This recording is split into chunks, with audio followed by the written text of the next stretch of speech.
Hello. Okay, we're good.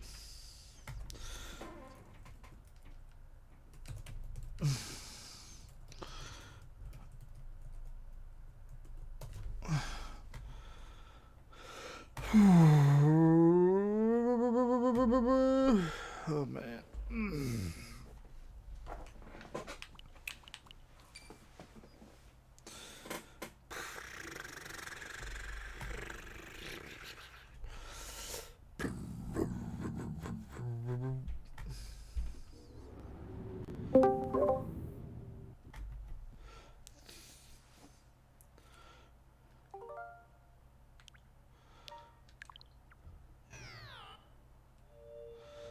Oh boy.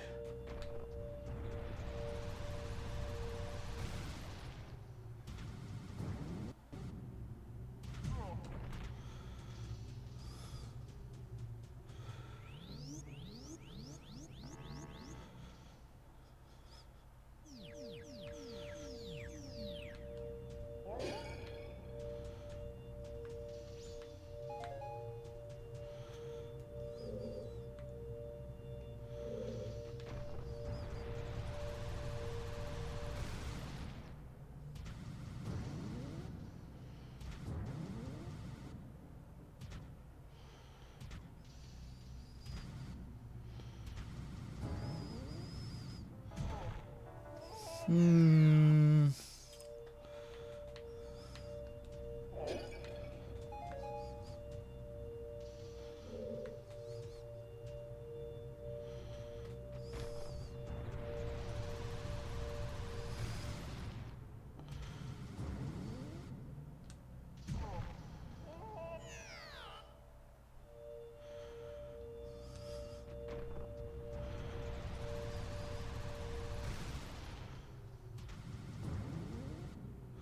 Hello there. Good to see you, Rin. How's it going?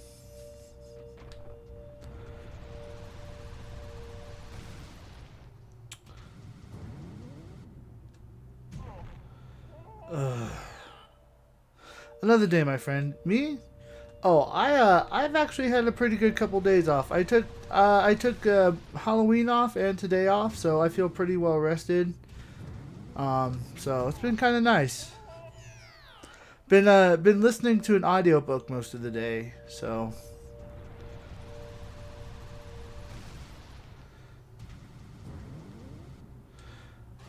but I'm at this part. I'm at the end game. Uh uh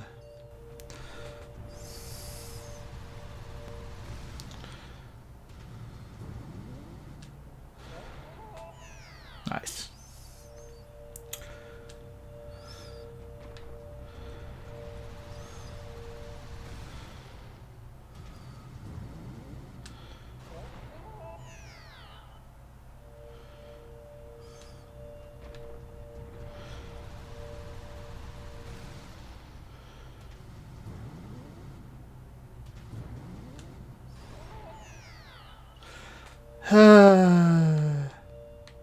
Let's sigh. I have to do this. I need Fierce Dee Dee's mask.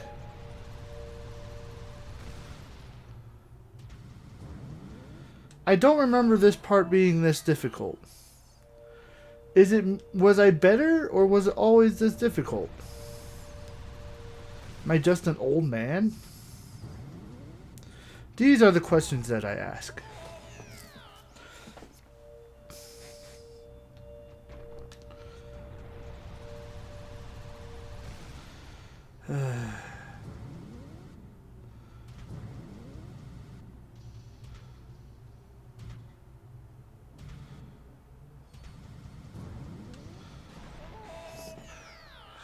Oh, I hate it when that happens.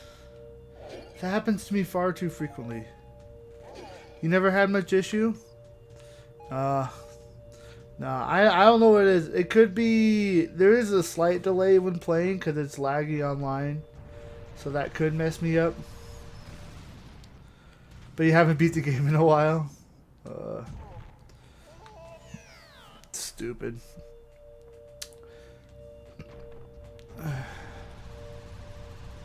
So many questions.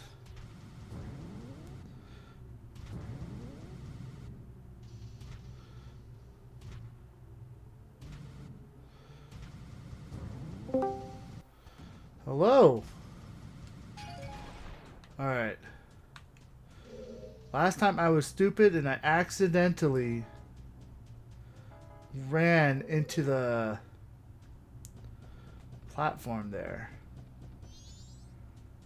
Don't want to do that. Where is the right?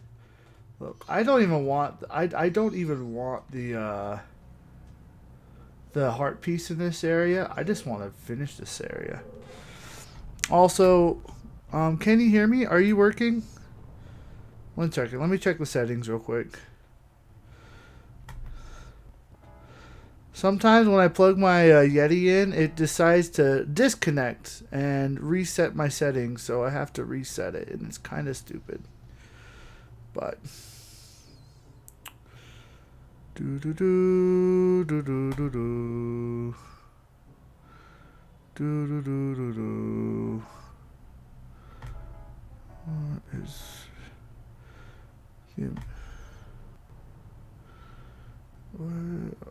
Did I click the wrong section? No, it should be here.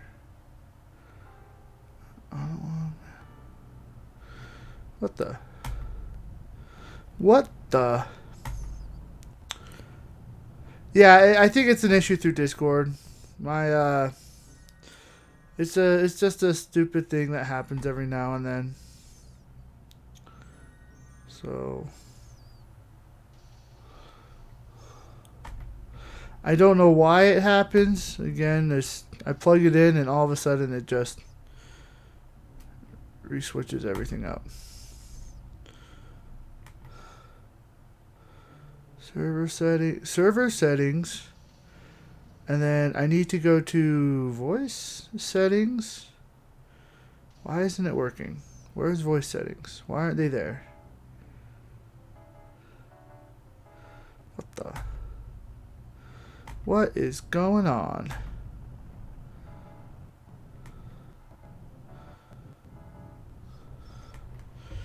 One second. Come on, Eileen. Do do do do do do do do do do.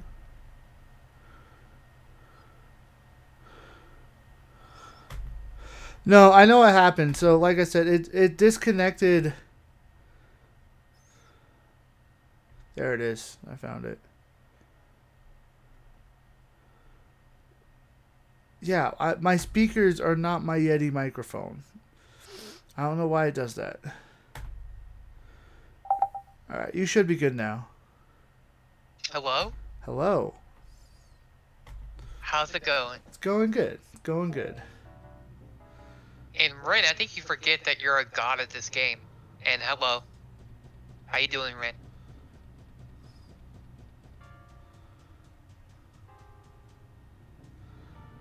Oh, I have to jump over the chasm. I don't want to jump over the chasm. I'll fall apart. Okay. Okay. I don't want to be... I got the skin at last. So... I got my Linux rose, so... That's good. Yeah, you showed a picture. I'm happy for you. Are you happy for it? Yeah. That's epic. And so it's not a waste of money. I'm gonna finish the rest of the battle pass. Oh. That, and there's a bunch of color swaps and stuff for Linux rose you can get too. Yeah? Yep.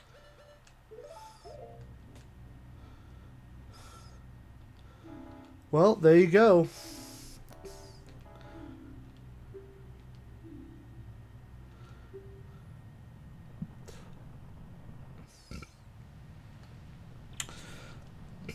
I'm about to get it, guys. All the work that I put in.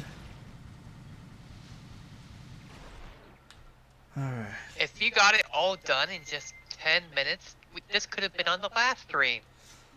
I had to go to sleep. I was so tired.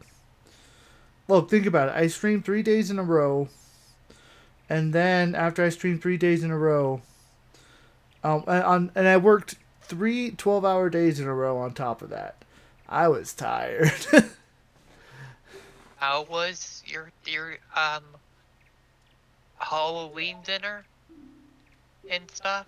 It was good. I the rice. I'm sad to say I accidentally. So my brother can't have a lot of salt for reasons, and so I tried to do a substitute, and well, it came out He pretty bland. he he can't have salt. Oh no. Yeah, Sorry to hear that. Is it a condition of his or something? it is. I don't want to get too deep into it, but just that's the reason. And then Gotcha. Sorry. it's fine. And then but I made a meatloaf, and the meatloaf I tried to shape into a foot, but when I shaped it into a foot, it like fell apart or it like shrunk, and so it became like this weird volcano thing. So Yeah. yeah. So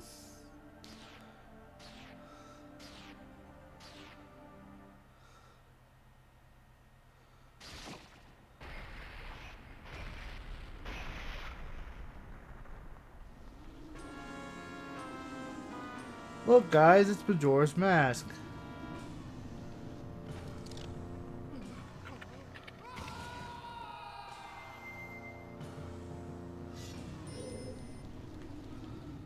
Oh, what do you say?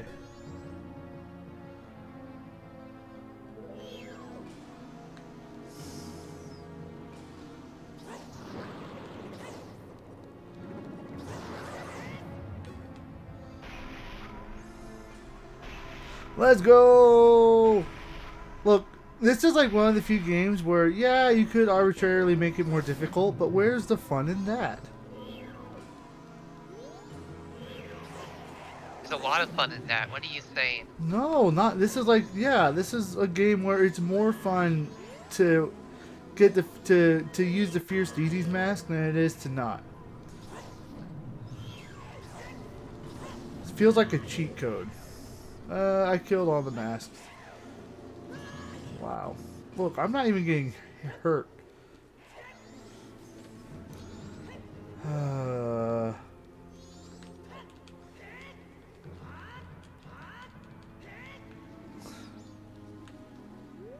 Where'd he go? There you are.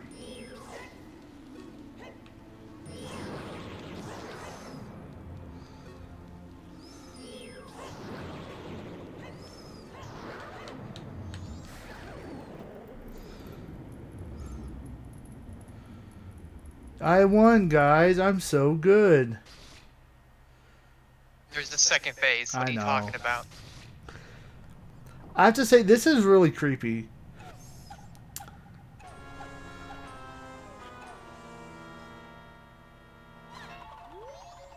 There's also a third phase.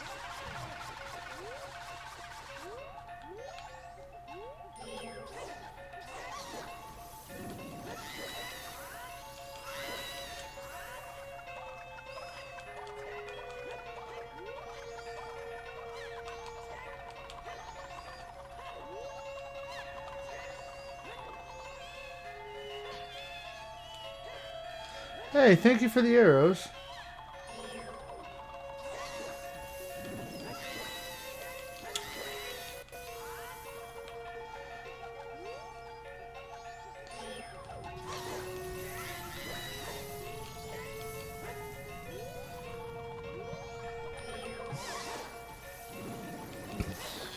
Yeah!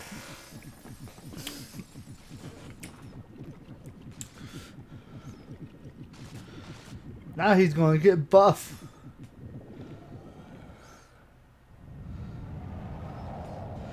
Stage 2 done.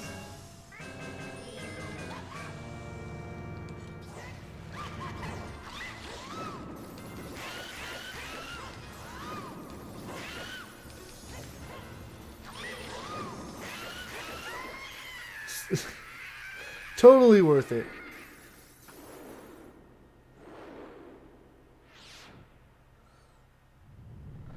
Yeah! Stage 3.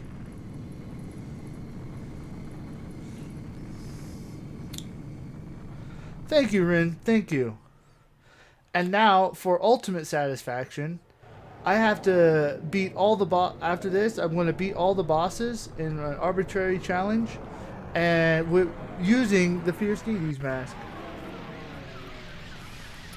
Or wait, pointless challenge. Look, man, look. Right now, what? How are they all saved? Right? They're not saved. Right? The swamp is still poisonous. Snowhead's still frozen.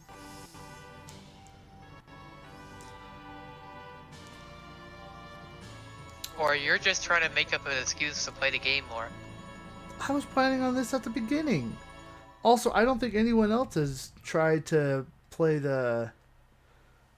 I don't think anyone else really tries to do this. Like, you can use the Fierce Deities masks in all the boss rooms.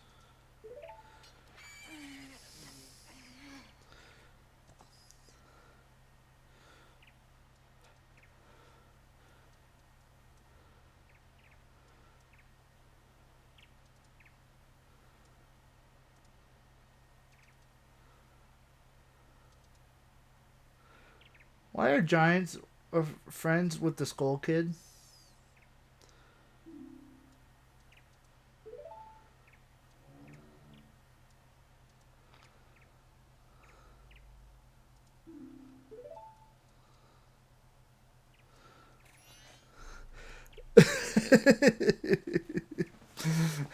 Rin, says the guy who still can't beat Ocarina of Time.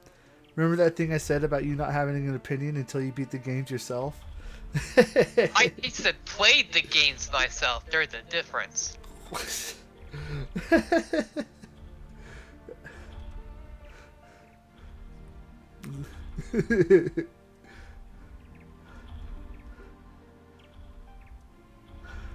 I guess it can. Well, how about this? It's like a gauge, right? The more complete a game you play, the better the opinion that you have of the game. I would say.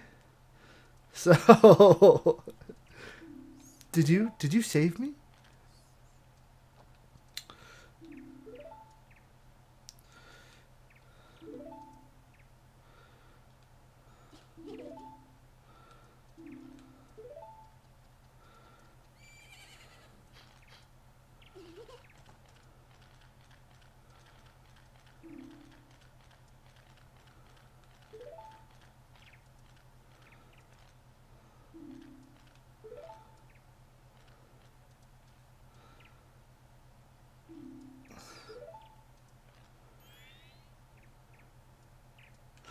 If the Masked Salesman comes back in Breath of the Wild 2, I would absolutely love it.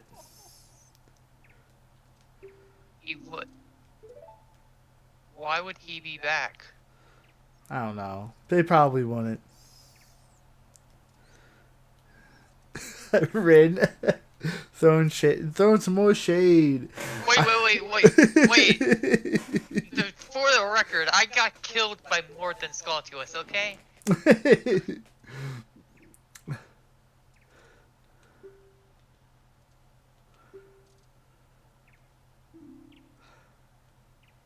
Whether a parting be forever or merely a short time, that is up to you.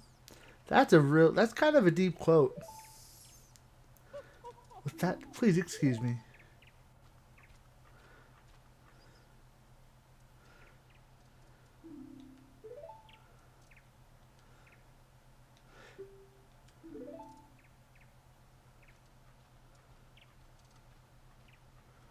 And then he disappears. Yeah, but they are stationary.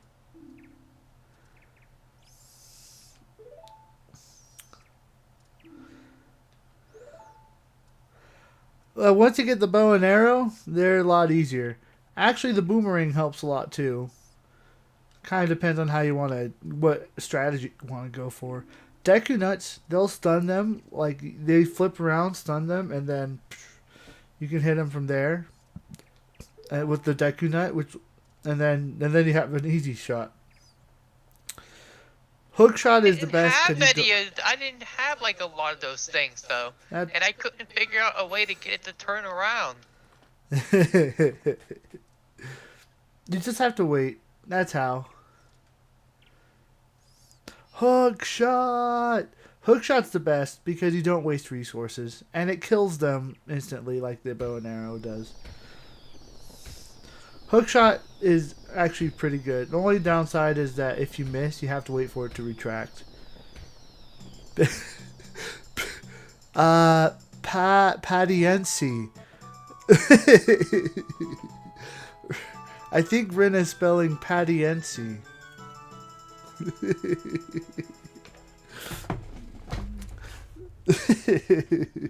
Uh,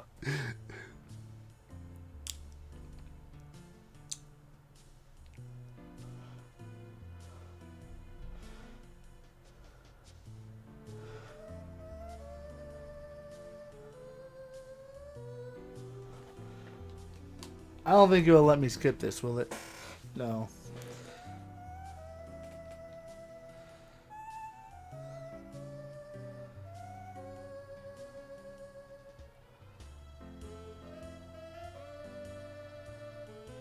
Nah, no skippy for me. Sad day.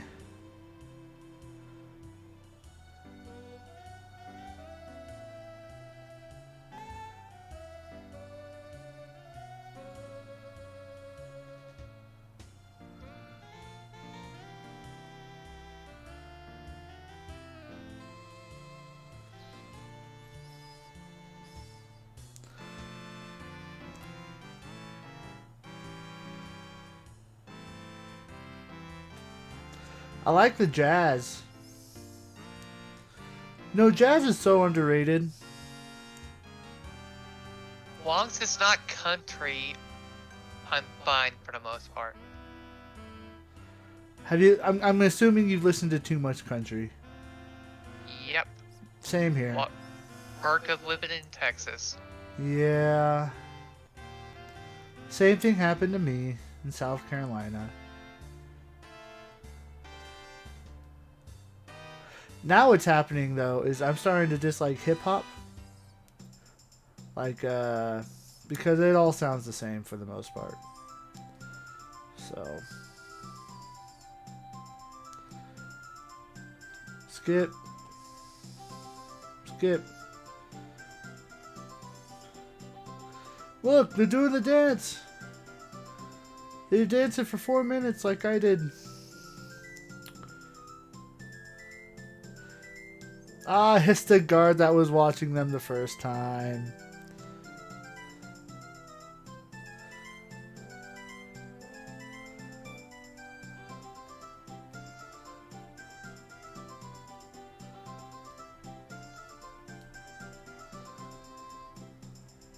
It's not jazz anymore. It's folk music, I guess.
Oh man.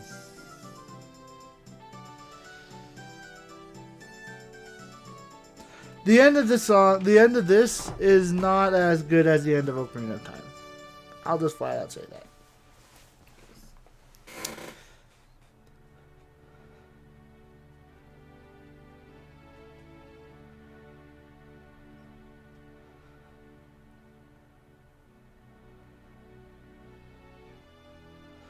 Look, they're getting married.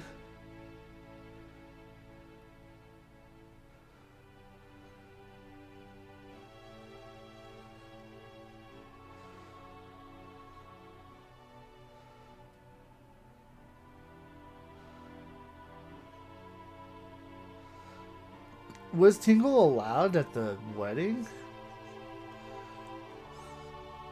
Right, Tingle, no one likes that guy.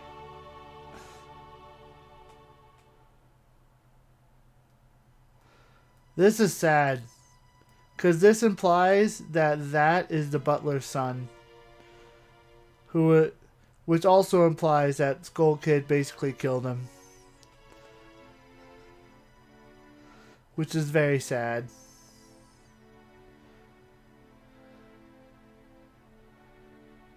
North America! Engineering Debug Team.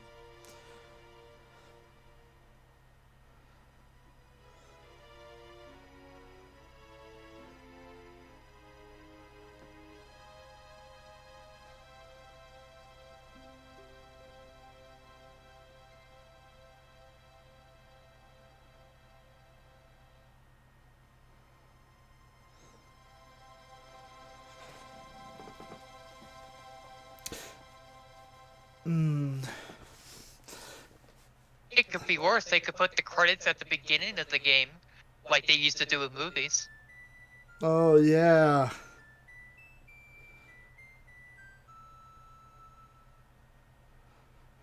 That implies that that's the same Skull Kid as in the first game. Okay, it's ended. Can I go back to the main screen? Let me go back. No, you're gonna stare at this forever. No.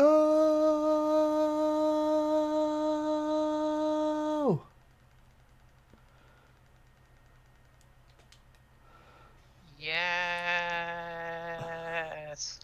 This is the most exciting stream ever. Just staring at this one screen. How many lines are on the route there? Who cut down that tree? That's a better question. Like it's such a clean cut too. That implies that there are woodsmen who go and cut down trees, and they have been in those woods before. But we don't see any woodsmen. One, 2, 3, 4, 5. No, I'm not going to count. Do I have to wait? Do I have to leave and come back? Did it auto save? I hope it auto saved. Here, let me. I'm gonna create suspend point just in case.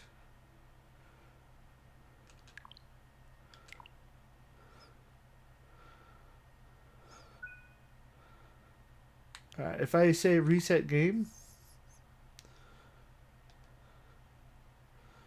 Okay, time for my arbitrary challenge that is somewhat difficult, but not really.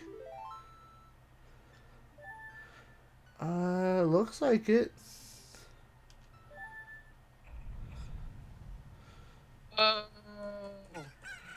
You don't want You gotta this? do all the dungeons again. Look, I have the Fierce Deities mask. It's not going to be that hard. I'm messing with you. But before you do it the Fierce Deity mask, you gotta do it with the Great Fairy Sword. No. No. No. It's a great weapon. No. Of course it is. It has big range, it does a lot of damage. I think you're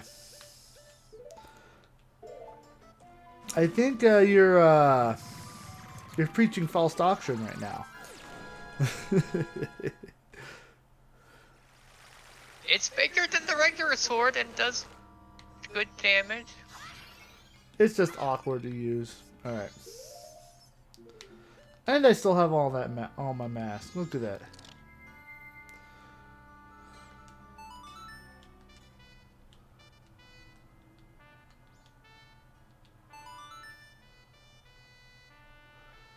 I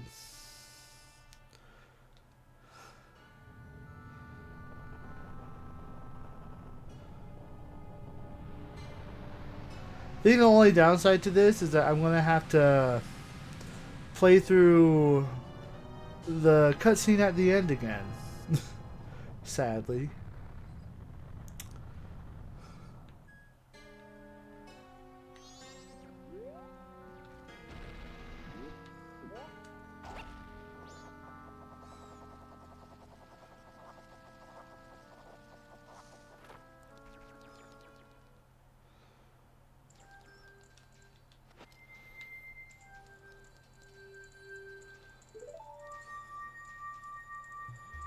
Do do do do do.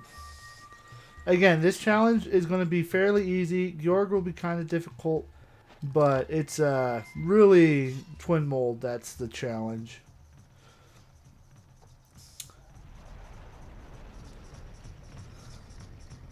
I bet you York is gonna take longer. He'll take longer, but he'll be much easier.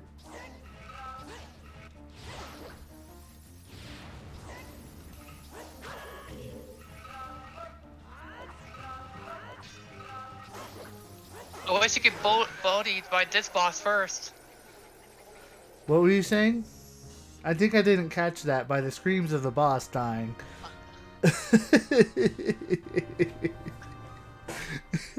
You took a hit. You failed. What? Where's the damage? That damage is from when I fought Majora. But you admitted you failed at some point. What? No. I'm saying you have to prove it.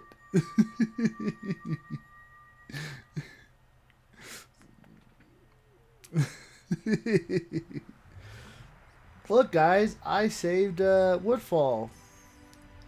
The waters are no longer poisonous.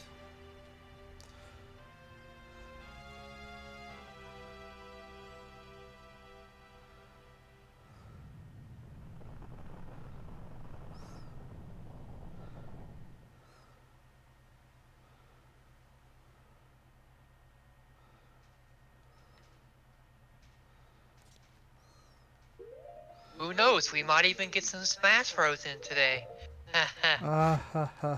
No, I'm good on Smash Bros. I played before.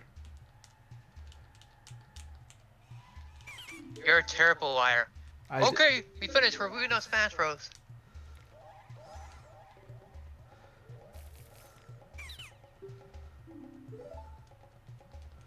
Faster! Cutscene, go faster!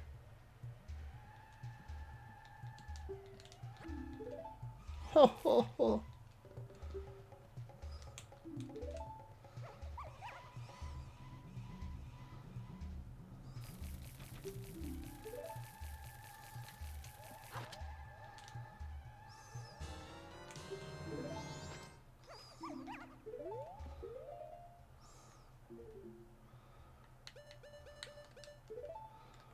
Now you just keep the jar and her to yourself, and you never take her to her destination, and she's trapped in that jar forever. Oh wow, that's dark. Just leave her in the It's jar. an option. It's an option.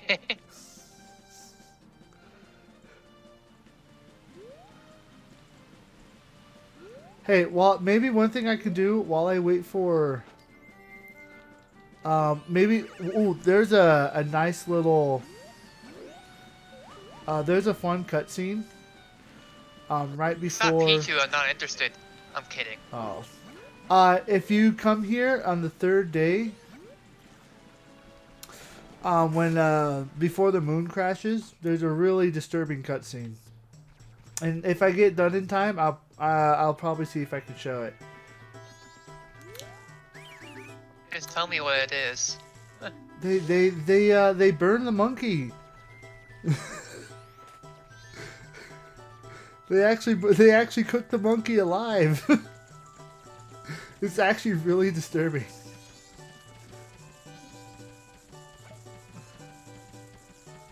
Oh wait, I can't do it. I'm already saving this section. Never mind. It's too late now.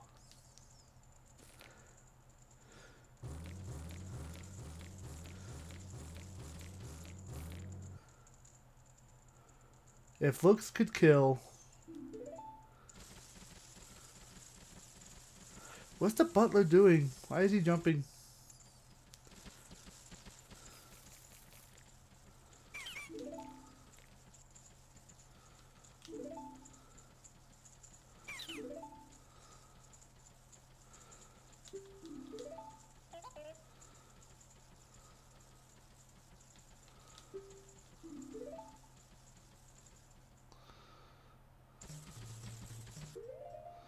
Alright, well, time.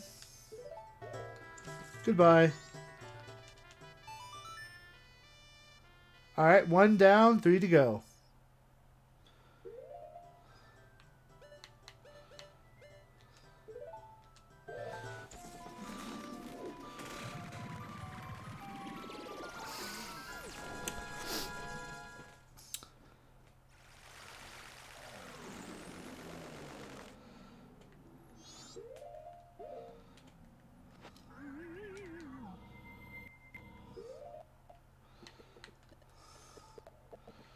Oh wait, how do I do the Moron's Lullaby again?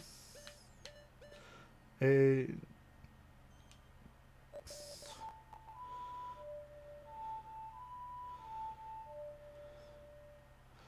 It's a, I mean, I guess it's a Goron's Lullaby, but I don't think it's that good.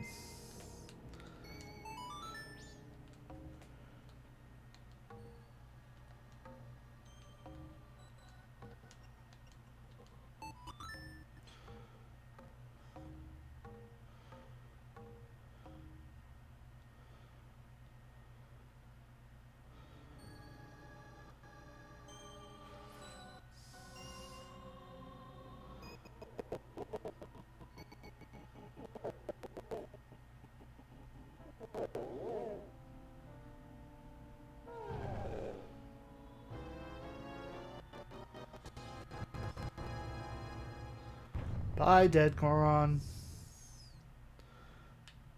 I'm assuming it's a dead Goron.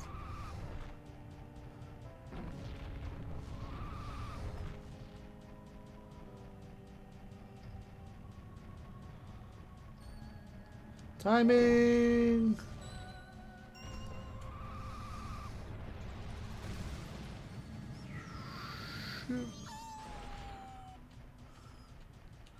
Here, instead of using this one, we're going to use the bunny hood. Because the bunny hood is just so much better. Why is... Yeah, I was like...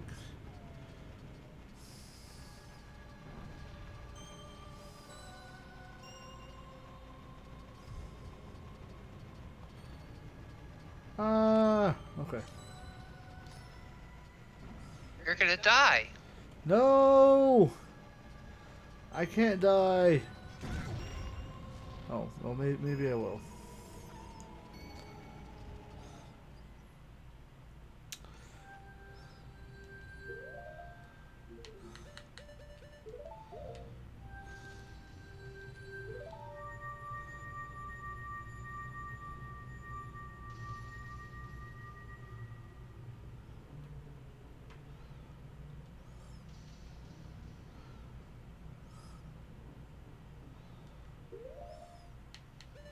I don't have any arrows.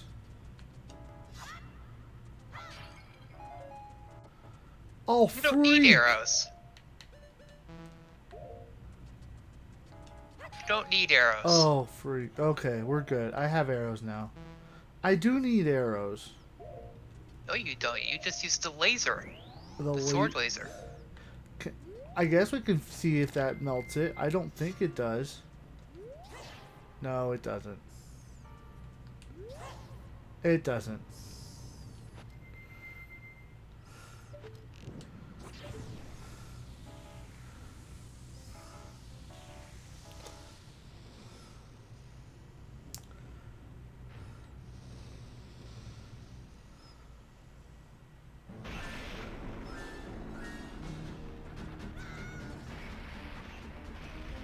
Alright, time for the best trick in the book. Remember what I taught you guys.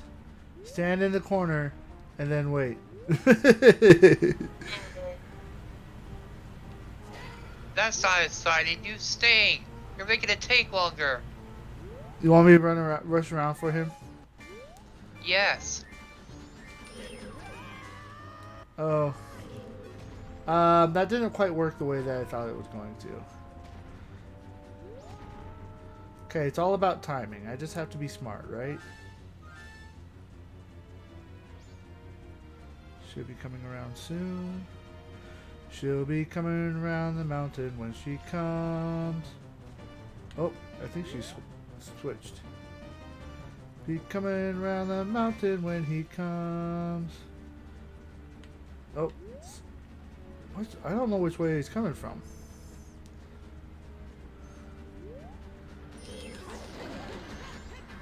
I got him.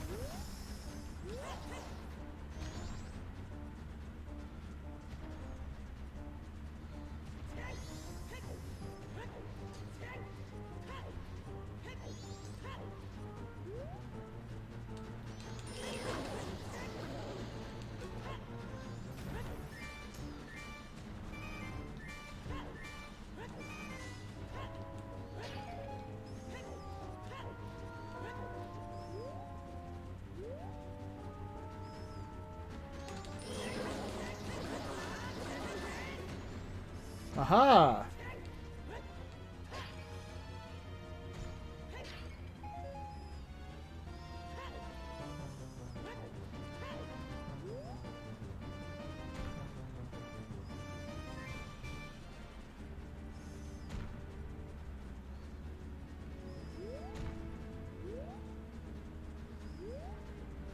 Time to redeem. Make Cap beat the whole game with the Great Fairy Sword.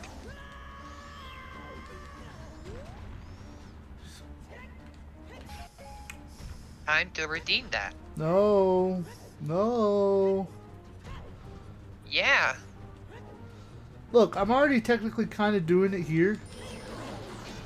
No, you're not. Yeah. This is a big Here's sword. See? It's not the Great Fairy Sword. It's a big sword.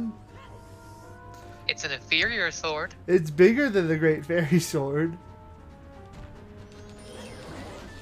In your dreams it is. Look, I did it. I won.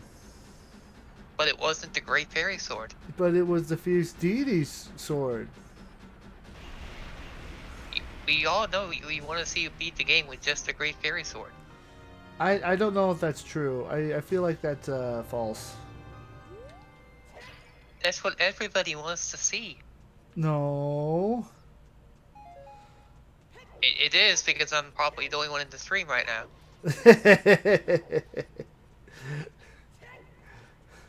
Well, What's I Rin still want to here? do this.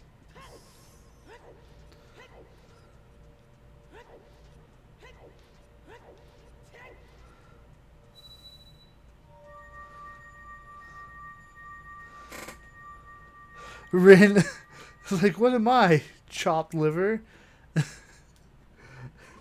Arclight, Rin's here. I'm sure Rin is enjoying the fact that I'm trying to beat all the bosses as Fierce Deity. Hopefully. You really need to realize when I'm just trolling you. I know. I kind of figured. I wouldn't request you to play this game again. No. I've already seen several people play through it. I don't need to see it a billion times, you know? So, being honest. That's true. But you've never seen anyone beat all the bosses as Fierce Deity, Link. Hmm? Hmm? Hmm? And I didn't have a, I didn't have a desire to see that, but Well, luckily it's going pretty quickly. So, that means there'll be time for Smash Bros. do you want me to play Smash Bros? What else is on the table? I have a couple options. I'm thinking about it's like, yes, I want to play Smash Bros, but I also want to play so many other games. Like Paper Mario's on Nintendo Switch Online. I've never actually played Paper Mario. Um, You wanna know something funny? Bailey's also gonna play that. really? Yep, he's playing Thousand Year Door right now though. What is she playing? Thousand Year Door. Oh, She wants to play the N64 Paper Mario after. oh, I messed up. Where am I messing up?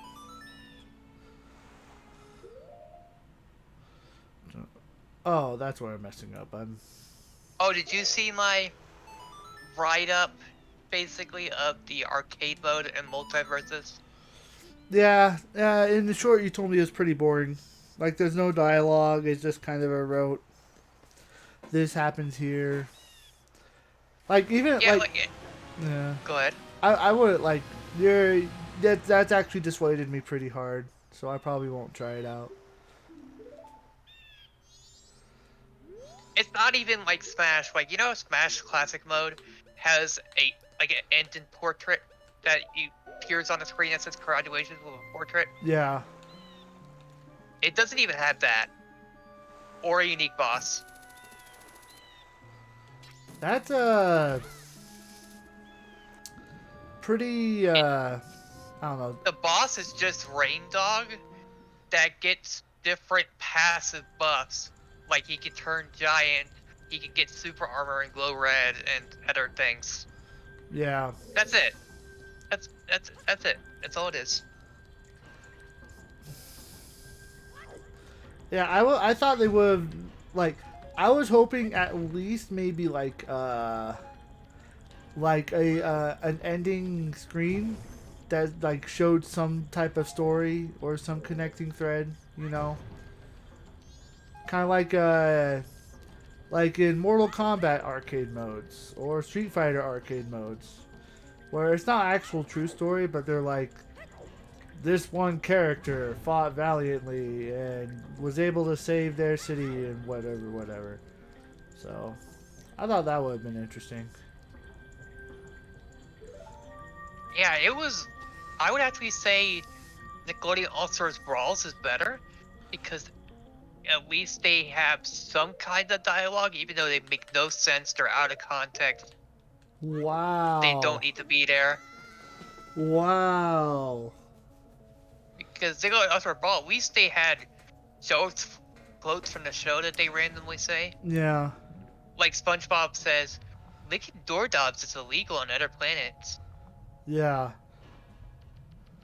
He That's just like says that randomly to like every character randomly. yeah, that's actually pretty bad.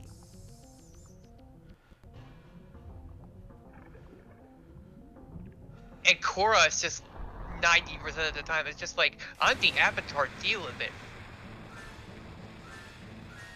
And it's like, no one in this game cares if you're the avatar or not. What is an avatar? Exactly, they don't know what an avatar is either.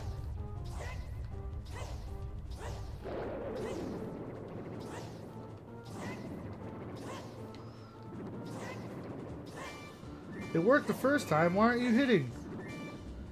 Oh, that's upsetting.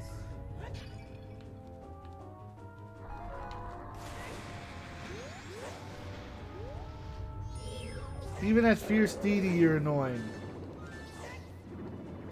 It's too far. That's why.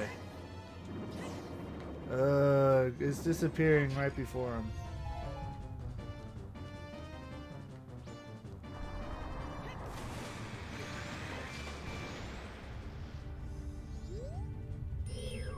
Come closer. Come closer. Come on.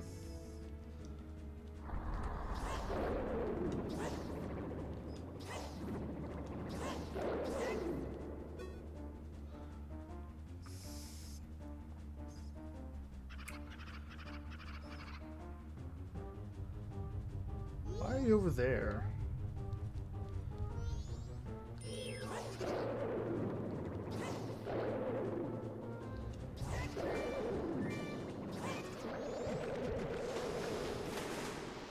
I did it. Here's Dee Dee's broken, and it's great. And it's great. Ha, ha, ha, ha. Take that, stupid George Fish. You deserve that. George. Take that, George the Fish. The masked fish, stupid George. That was very satisfying. George. That's not George Washington. What?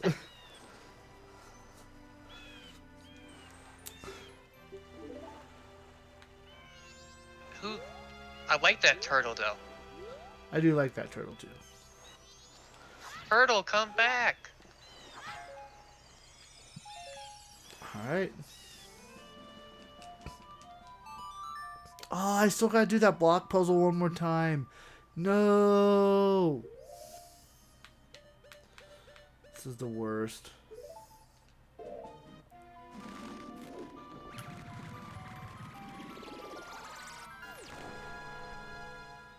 Watch that block puzzle take up the entire stream. It won't take up the entire stream. You said that about many things in this game, and they took up the entire stream. We'll beat this game in this stream today. I wasn't expecting to rolling get... around as a Goron totally won't take the whole Oh stream. my gosh. Oh my gosh.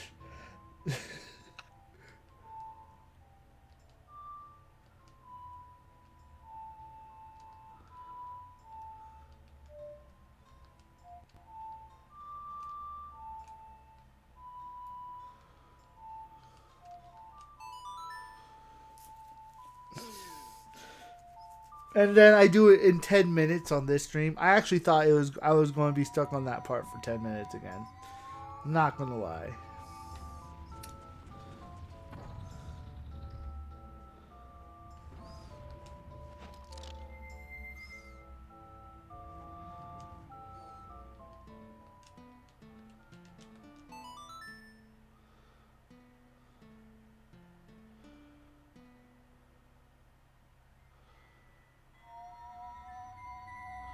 Alright, this one again is the most just the most ridiculous. I hate doing this one. But I have to stick to the challenge. I have to. No, you don't. Yes, I do. No, you don't. Yes, I do. No, you don't. Yes. No. This is starting to sound like a SpongeBob episode. Kind of.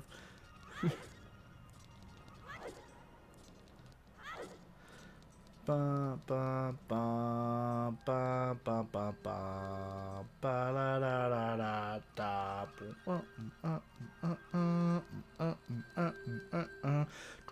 do do do do do do do do do do do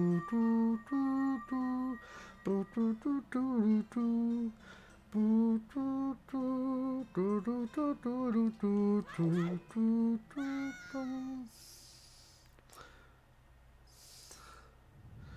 Alright, so this one I have to be careful not to spam my magic, because that's what ruined it really hard last time. But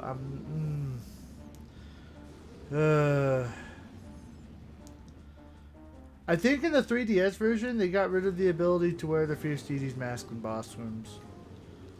So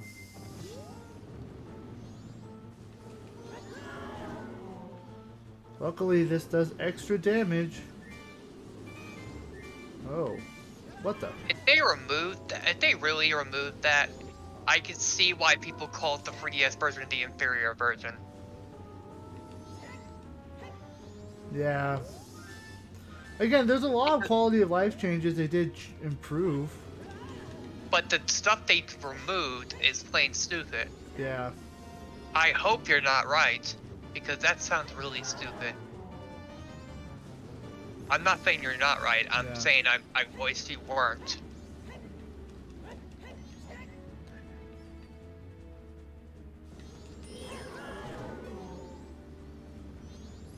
That always always heard from people that said the free version is worse. I've also heard some people say it's better, but I've heard most people say it's worse. I think the saying it's worse is kind of it's a little strong in my opinion. Because the graphical quality of it, like everything does look way better. But again, there's just some things that they changed in it that just kind of Here's my opinion ruin the nostalgia. about graphics. Graphics don't matter as much as gameplay. When you remove a gameplay element, just adding graphics doesn't fix it.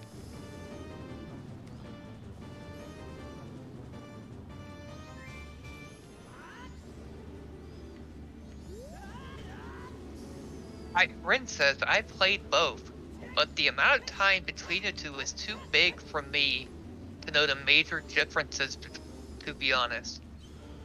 Yeah.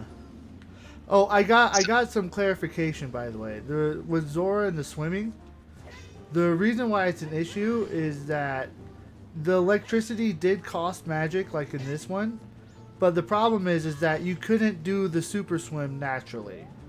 So you swam normally. You couldn't do a quick swim unless you had magic.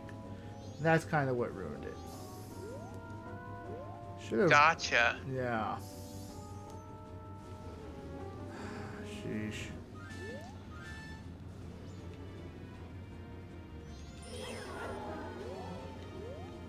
Sheesh.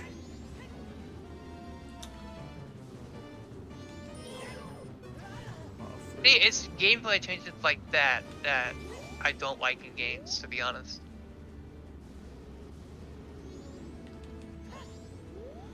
Oh my gosh. Don't get me wrong, I like graphics, but let me tell you, I play like Castlevania games and stuff like that that don't have the top-notch graphics, even for their time. Yeah. But they had like a cool art style and I like the gameplay. That was a big thing. I like the gameplay. And if I like the gameplay, I don't care about graphics.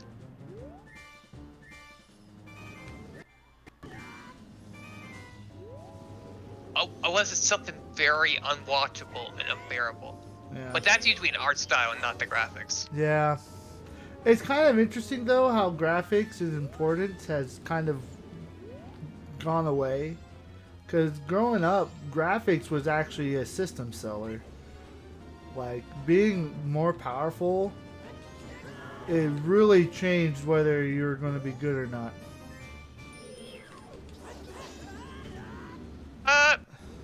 It's probably...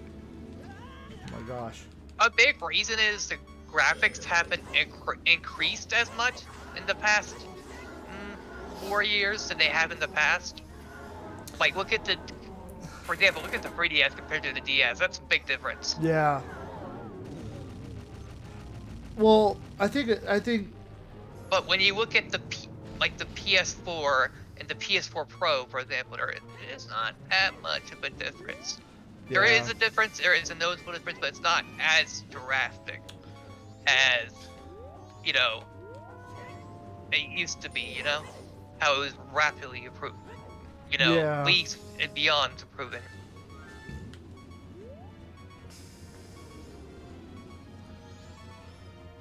Wait, is Cap gonna die on this boss? I've said many a time that this one was not fun.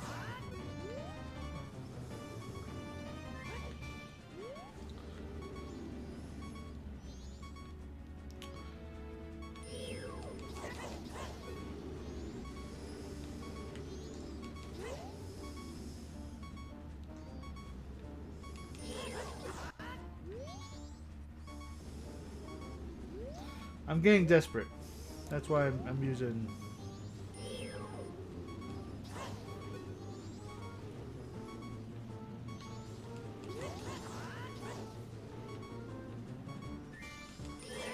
Oh, did I tell you what Krez is playing right now? Ooh, what is he He's playing playing? Castlevania Aria of Sorrow right now. Oh, nice. Which means I left him for you despite that. So that's what the homie does for you, Wow. Well, I appreciate it. Oh my gosh, I can't believe I did that.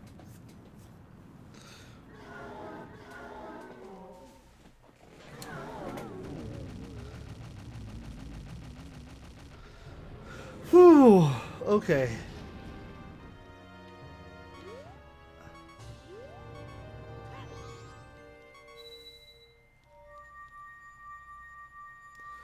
Alright, the four corners of the earth are saved.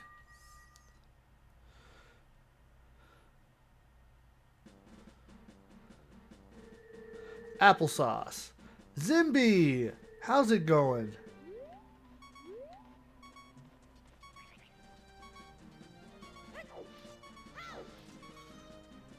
My God, I need to mute my TV. God, I can't stand that Fortnite song anymore. It's just going nah, nah, nah, nah, nah, over and over.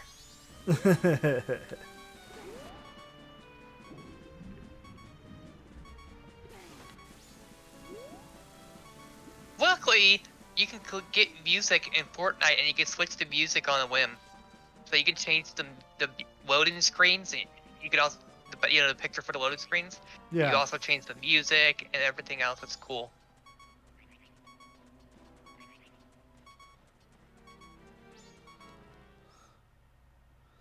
Well, that sounds like a fun time, I guess.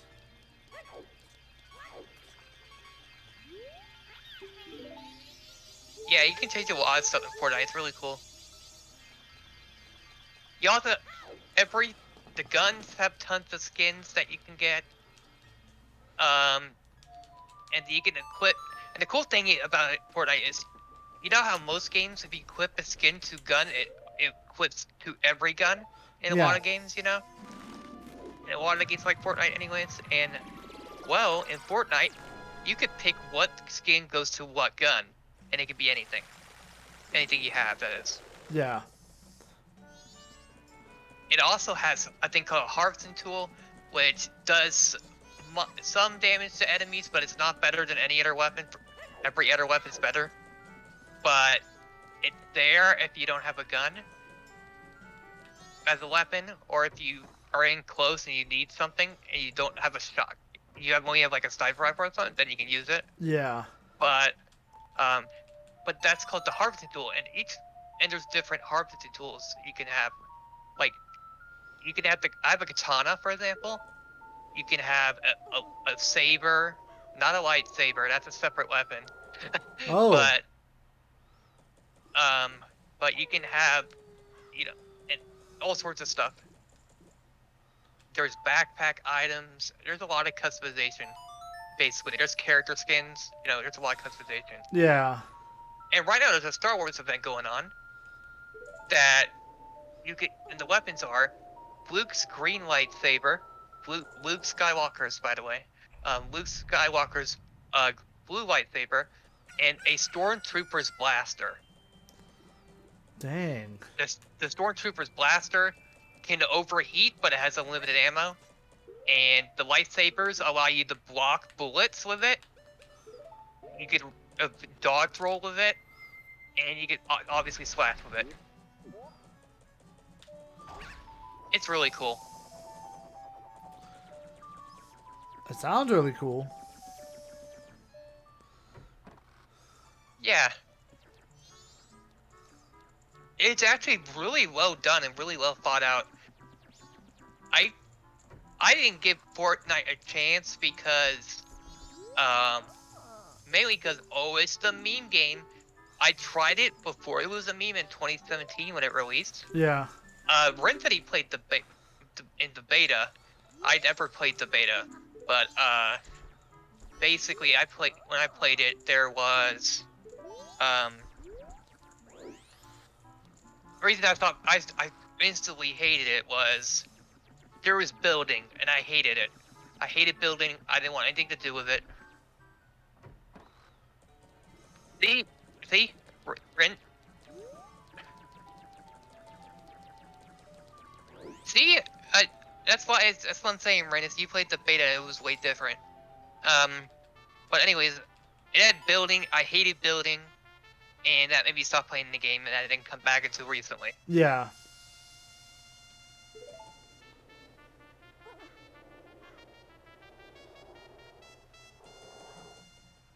Red doesn't like PvP. I think is what he told me. Yeah. For most games. So yeah, he was very disappointed when they changed it from PvE to PvP. Something like that, right, Ren? I don't want to put words in your mouth.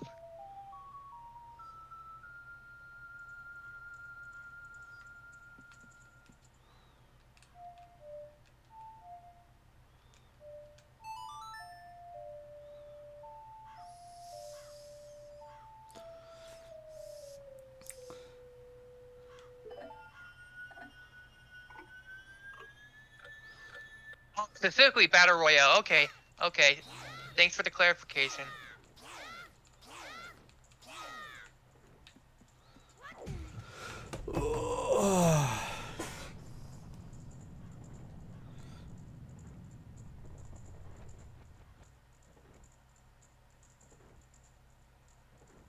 Battle royales are the worst.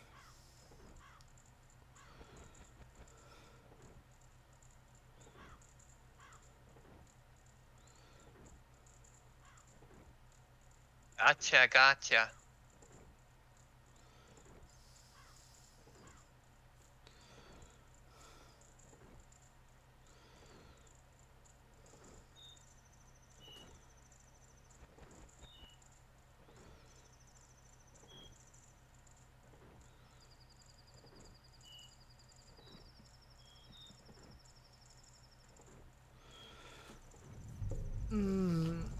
I well, I mean, I don't think I have a problem with battle royales. I mean, Tetris is a battle royale game.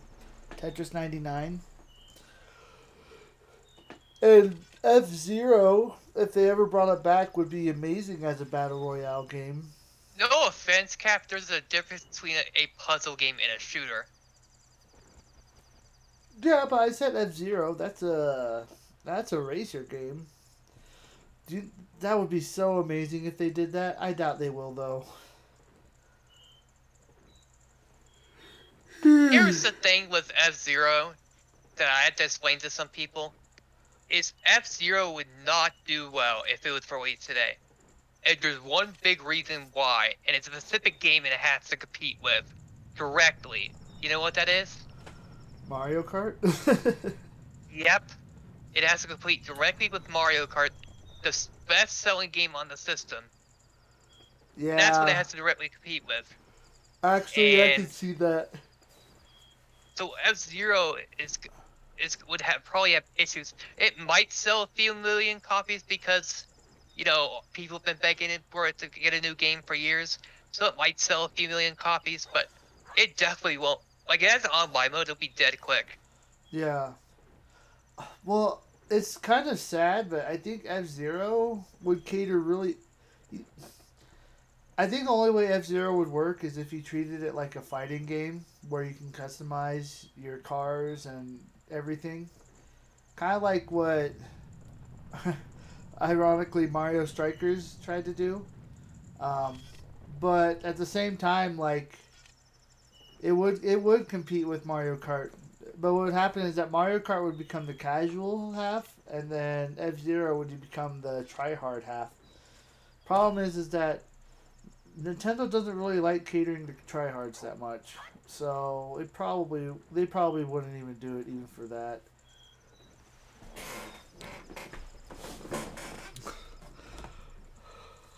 Don't get me wrong, I would try F-Zero, but Yeah, a lot because I actually like most racing games. I just don't get a chance to buy any of them because there's higher games on my list. yeah, But I do like the racing genre to an extent. yeah. I used to play a game called Wipeout. Oh yeah, I know. I mean, it's on N64. It's on Nintendo Switch Online right now. So Wipeout's not, yeah, it but is. there is a clone on Switch called what's it called? It was a launch title, RMX or something like that. I don't And know. it's basically a Wipeout clone. No, Wipeout 64 is on Nintendo Switch. Oh no, I'm thinking of Wave Race. Never mind. Yeah. Wipeout's not a water. It's a rate. It's a space racer like F-Zero. Yeah, okay. But yeah, it's. I used to play that a fair amount, but for the most part, and that game I actually got with I bought RMX because there wasn't much long titles, but Yeah. F-Zero I bought, not F-Zero, Wipeout I got because you remember when Sony's servers got hacked and they were and the PlayStation Network was offline for like weeks and they gave out free games to compensate? That was one of the games. Yeah. I got that and I got Infamous 1. I loved Infamous 1, so it was such a great thing that it happened. Yeah. What happens if I I go? shouldn't forgive the server blackout, but it introduced me to a game series that I really like. So Yeah.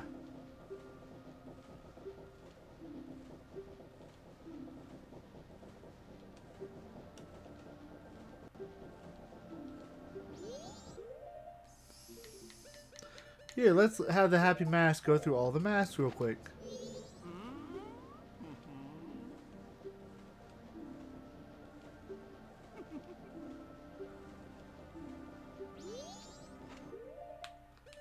Filled with freedom, he says.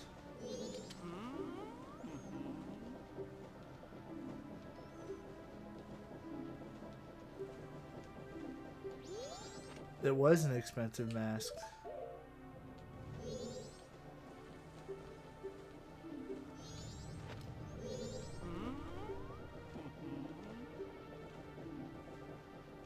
Feelings of gratitude. He didn't mention how he could blow me up, which is interesting. But the lady was grateful that I saved her, so. An appreciation for things that go unnoticed. I'm feeling really good with all these masks, honestly.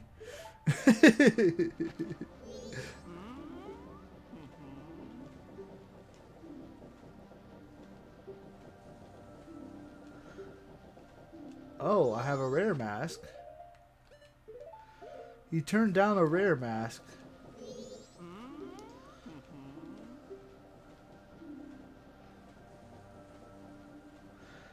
The butler. Butler was neat and tidy.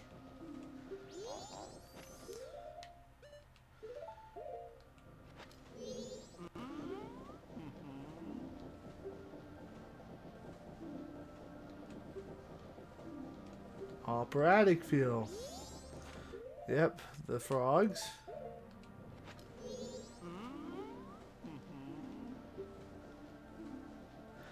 With kindness towards animals.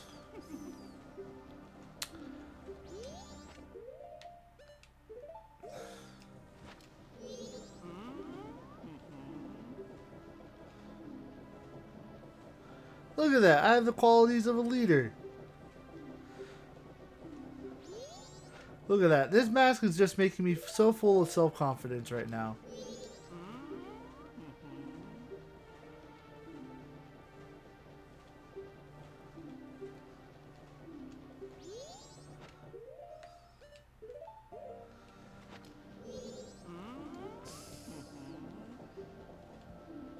oh, by the way, I didn't mention this, but Black Adam in Multiverses is sick. Yeah? I don't know how much of my stream you managed to catch, but I was using him in arcade mode. I was lurking most of the time, so I actually didn't check out too much of it, but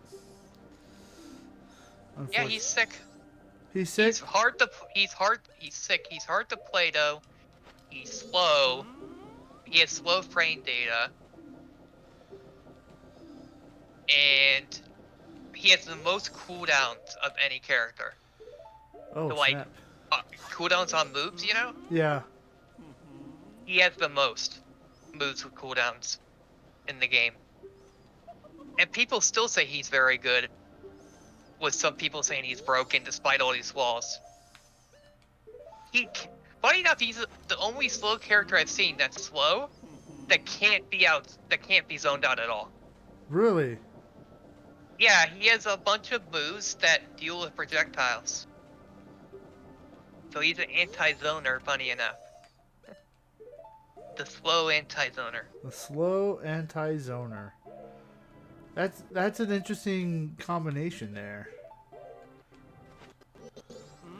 Yeah, he's really unique. I like him. I don't know if I'll drop Superman for him or not, like I thought I was going to, but he's still really cool. Since Krint is not here, in case he didn't want to be spoiled by this, a leaker actually said data mines and stuff for arcade mode, and originally, Iron Giant was originally going to be Marvin. Like Marvin Martian? Yes. Oh, I wonder why they switched it. Because he's not out yet. Oh. So it makes a lot of people think that Marvin's going to be next. Yeah. So yeah. Yeah, they don't usually push out characters unless they're done, so they must be working on all of them kind of simultaneously. Actually, they've done the opposite of that. What Multiverses does is what they've done for the last 4 characters is say, hey, one day, hey, the character releases this date, you're welcome, bye. Then the very next day, they're like, sorry, the character's been delayed. And this has happened 4 times. What happens if I hit him? Oh, nothing. Oh, what's the song go again? Well, they need to just be better about it, I guess. I don't think it will definitely kill the hype. I don't think it will kill the game. At the end of the day, it's hard to beat free.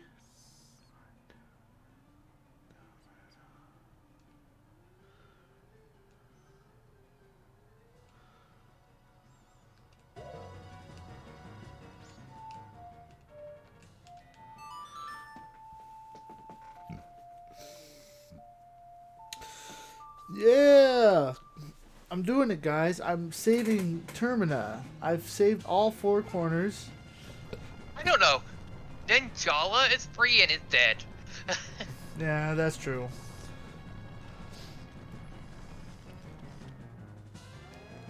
I honestly don't get how people enjoyed that game. I hated that game. I never even played it, honestly. It's a weird battle royale game. And it's not a good. I don't think it's a good one either. I played because people wanted me. Basically, one day Jester was like, "Hey, I'm gathering some people up to play Ninjala. Who wants to play?" So me, Uzin, Aeon, Jester, David, and some others. Yeah. We tried Ninjala once. We played against each other, and I did not like it, at all. Ugh. Then like months later, Veritas was playing it in stream, and I'm like, why not? I'll play again. So I played again, and I still really did not like it.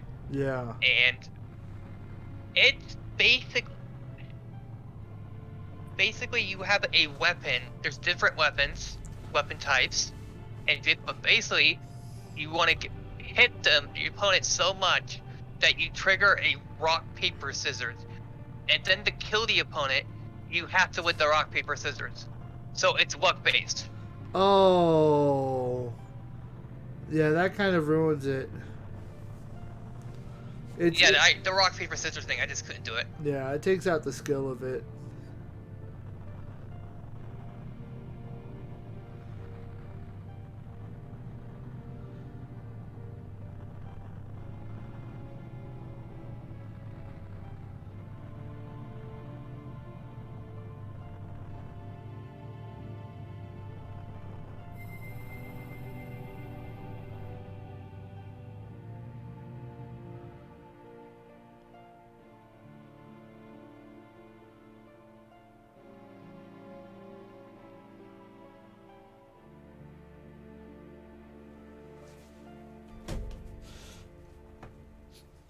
Well, I'm glad I never tried to play it then. It is kind of a shame how like Nintendo does try really hard to create these new IPs, but they just never stick. And then instead of trying to improve or focus on IPs that like are really good, like Smash Ultimate or like just creating more DLC for those, they're like, well, it's time to move on to other ventures. Like Animal Crossing, I think Animal Crossing would have been fantastic if they kept on with that. But apparently, I actually watched a video that apparently Nintendo now has four different development divisions in house, and the same team that works on Animal Crossing also works on Splatoon 3. And that's kind of their focus is those two games. So when they were done with Animal Crossing, they switched their resources to Splatoon 3. So Nintendo has enough money to get more studios than that. There's no excuse. I don't know. I think that's too simple of an answer. Like, I think it's a pretty truthful answer. well, the thing is that that's kind of assuming they have enough money to create another studio, right? They're a multi-billion-dollar company. They have the money. I mean, just being a multi-billion-dollar company doesn't mean you don't have multi-billion dollars in expenses. Just saying you have the money doesn't necessarily mean you actually have them. Just because you make a lot of money doesn't mean you spend a lot of money. So if you don't actually have the money, doesn't mean you actually have the money. That's Yeah, what you said. that's actually really true.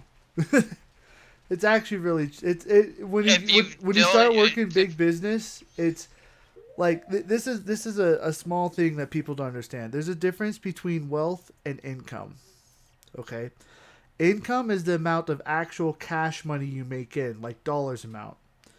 Wealth is the amount of assets that you have. So like a house. So like you can own a house and it be $300,000 worth of assets, right? But you can't necessarily sell a house right away.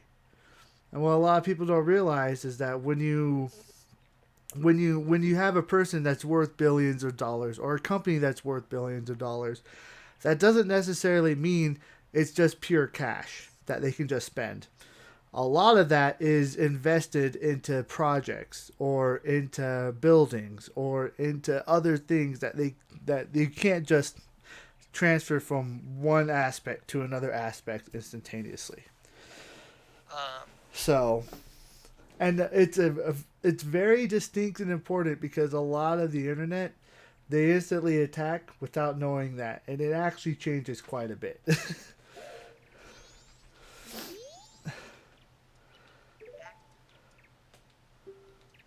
Regardless, there are companies much smaller than Nintendo. What? Rin, what are you saying?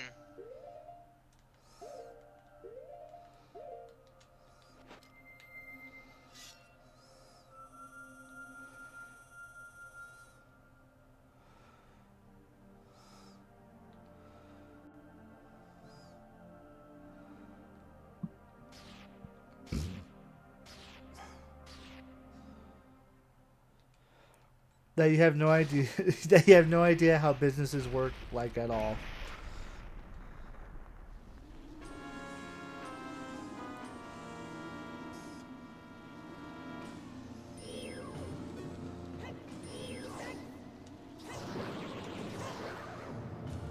What do you mean?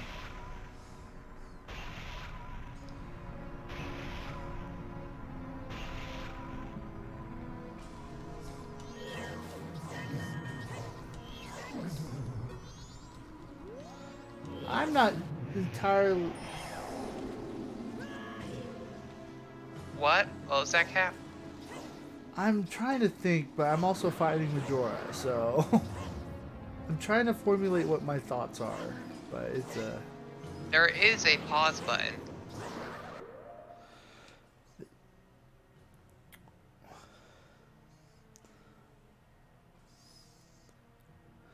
well, I guess I guess, how do you think businesses work, uh, Arclight? He didn't have to. He chose to. There's a difference. I didn't ask him to.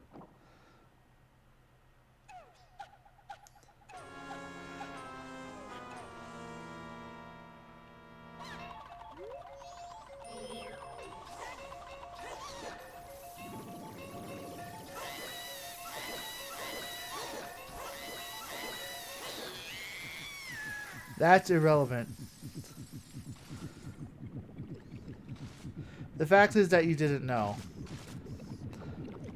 I think he's just. I think he's calling out the fact that like, I corrected that point. Um. So again, I don't know what Arclight knows, so I don't want to say he's sheltered. On the flip side, I also don't know what Nintendo does or what they're going through. So a lot of big businesses I don't know. So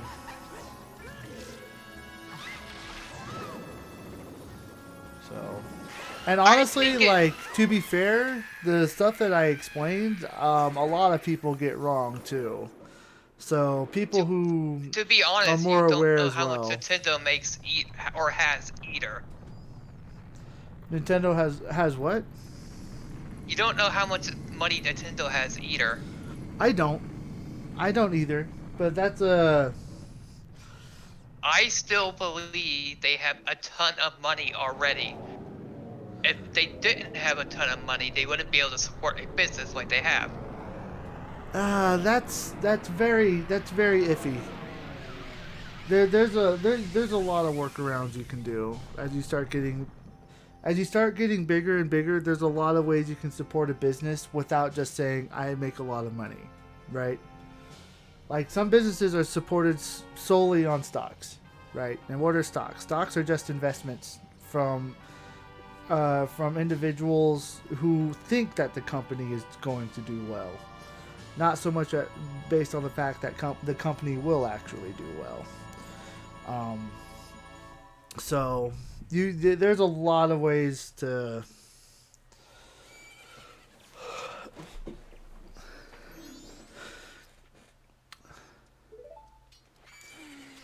Yeah. And Rin is saying, do you know how much games cost to create these days? ArcLight, man hours, equipment, software. That's actually an interesting. Considering there are people, that depends on the game development studio. As to Well, be no, fair, see that's true, but see that's an interesting correlation. It's kind of a because reverse. there are studios that are literally just like 1 to 5 people that make games just fine, and I doubt they spend millions of dollars. That well, let me finish what I was saying. Like what you say is true, but like think about it like this: the quality of game that studio is doing from 1 to 5 people never matches the quality of a AAA studio. Like look at God of War Ragnarok. They have actors, they have voice actors, they have mocap equipment. They've got they have, and then not only that, they have then they have to develop it to fighting styles, and they create story writers, storylines, side quests. Like it's an interesting correlation how the more advanced technology gets, the more the more costly games get, I am which is kind of the aware. reverse I of how am easily it is. aware. I am aware that games cost millions of dollars. I'm aware that's what you're trying to get at. Well, no, it's not. It's not so much that. Not you. It's not so much being aware of that. I think the point that I'm more hitting on is the fact that yes, you can have a studio that of 1 to 5 people making a game, but the usually it's like going to be like a 8-bit or 16-bit game that is short or is a phone game that doesn't match the quality of what a AAA title does. So that takes years of planning and year like not even just of planning of the game, but of planning how to market it too, like when to release it, release times. No, there's a lot of stuff that goes into it. Um, so the smaller the studio, the smaller the game, essentially. Or if not smaller the game, the longer it takes to make the game um, on par. And essentially, but that makes gaming interesting because let's deep dive into gaming. So let me get this point out because gaming is so weird, right? And it's been a thought on my mind lately because you have these AAA studios who can invest millions of dollars into a game that looks beautiful, and then you can have a developer create a game like Flappy Bird, if you remember when that came out, and takes them a day, maybe two, to make and make just as much and almost half the cost. Like not even half the cost, pennies, cents, just on a whim. Um, and so it just makes gaming real. Like gaming is probably one of the most competitive, like probably the most competitive industry in the entire world right now, just because of the amount of access that you have to do. So if I were to at that point with the competitiveness, like even if so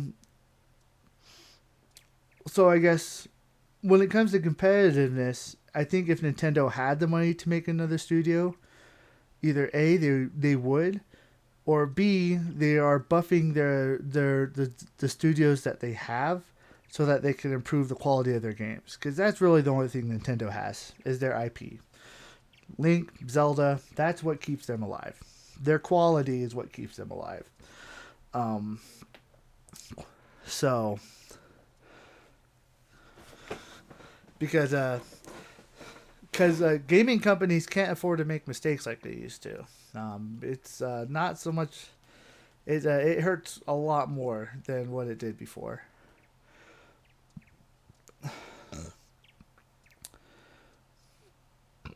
Now I do want to do a small defense. I do want to do a small defense in ArcLight's point. Just because there is a possibility that they might have a lot of money, right? The ability to do that. Um, the fact that remains is that we honestly just don't know. Considering the gaming scape, considering I guess the way a business might work, it's most likely it probably isn't. But at the same time, it's not like we really know what Nintendo's plans are. They make stupid decisions. Um, they're not infallible. Who knows? Maybe a lot of their resources are trying to come out with the next gen console, right? So they may have four game development studios, but then they might have a fifth or sixth console development studio that is kept really under wraps and under the radar. So you know, like it's just hard to say.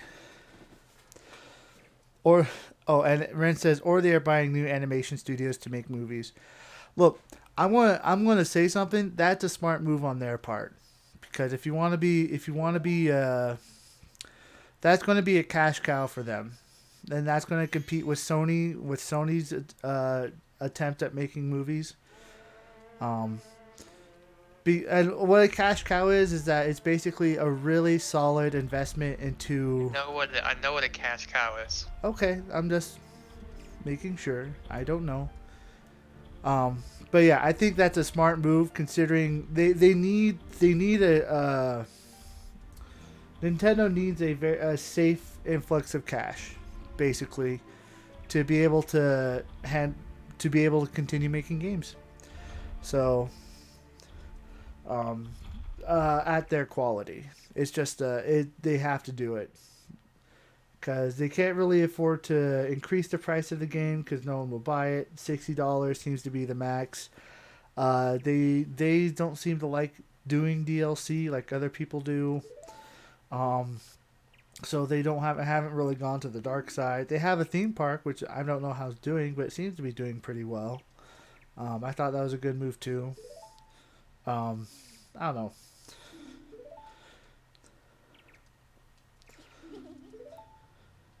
Hey, what if we did this? But what if we decided to take a moment to look at Nintendo's numbers? Just analyze the numbers and be more clear about what they're making, what they're doing.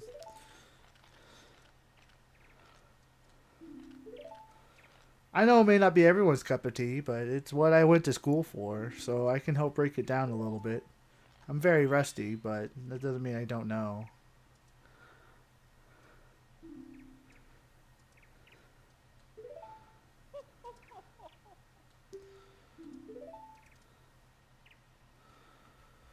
Ren, you're not holding your breath because Nintendo's Nintendo. I just want to say that with the Mario movie looks fantastic. And even despite the fact that Chris Pratt doesn't sound like Mario, like I still think it's going to be. It still looks beautiful, and the fact that it looks beautiful is good enough for me. I'm not expecting a work of art like Shakespeare, so I'm expecting a very classic Bowser gets the Power Star, steals the princess, Mario saves the day, maybe with some jokes in there. I don't want it to be. I don't want it to be like. It doesn't need to be deep or fancy. Just a very simple story. I'll be very happy with that.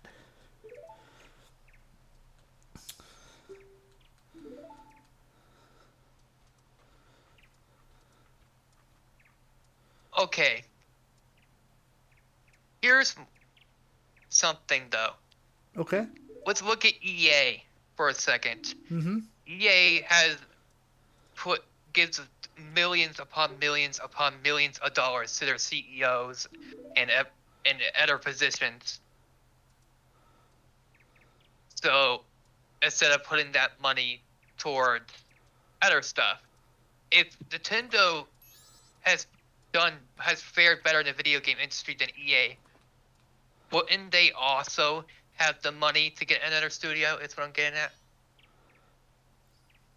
Um, I guess that depends on how you divvy your costs. Like, there's one point I want to And make. also, I want to add, I know Okay. games cost millions, up to like 15, 30, 50 million to make. I know that. Okay.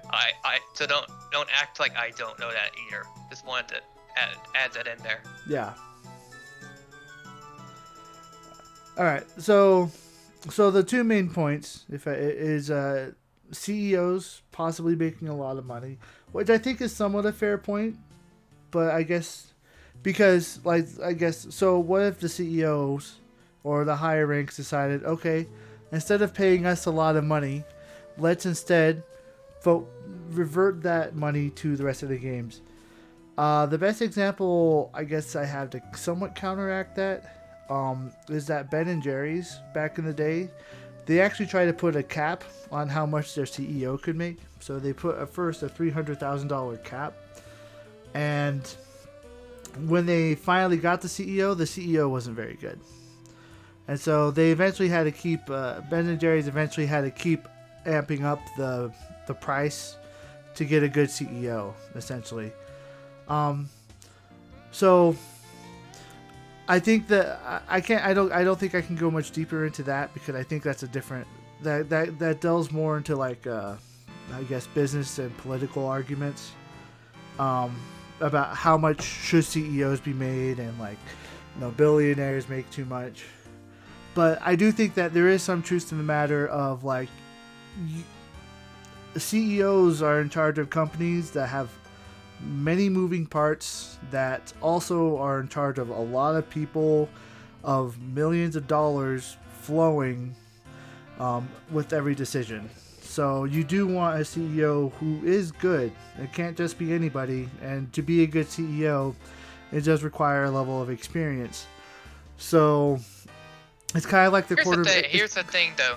EA, for example, their CEOs already made 30, 40, hell, 500 million, some of them. Yeah, yeah. Right? Yeah. And then they're getting millions of dollars of bonuses extra bonuses on top of that. Right.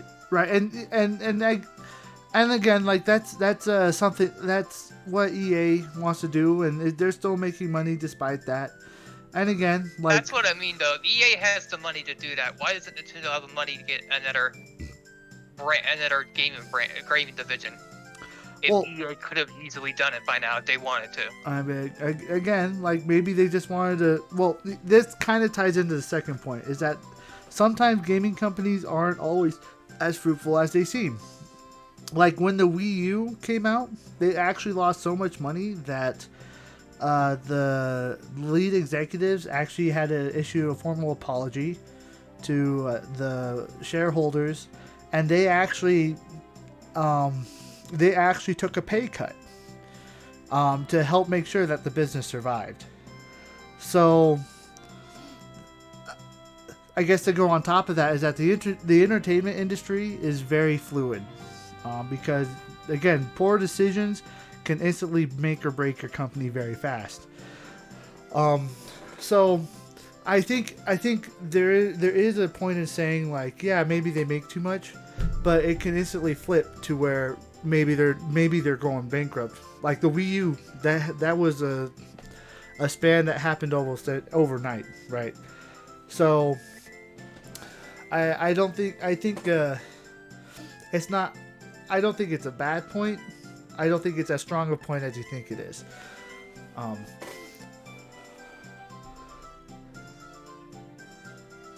all right, Ren. They are constantly expanding. Just because they aren't doing what you want doesn't mean they aren't doing something. I think that's a fair point to think about. Like, just because they aren't focusing on games, they're focusing on other divisions. I don't necessarily think that makes Wait, Nintendo bad. but wasn't it only Iwata that did that? Also, there was an exec that did that cap. Was there just one exec? The cut? I could have sworn that was just Iwata. Yeah. Uh,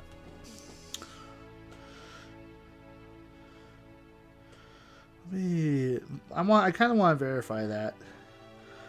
I mean, it's like my curiosity. Nintendo.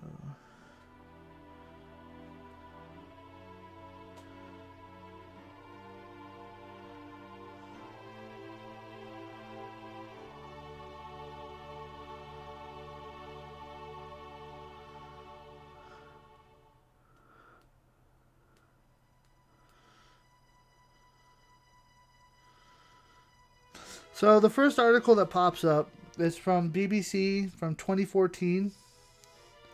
It specifically says Nintendo's top executives, um, and then it specifically says that Iwata would do it. Iwata would take a 50% cut, and other executives will see a reduction of 20 to 30%. So it wasn't just Iwata. Iwata took the biggest cut, but other top executives also took a cut. So, by the way, Bonko Pikachu.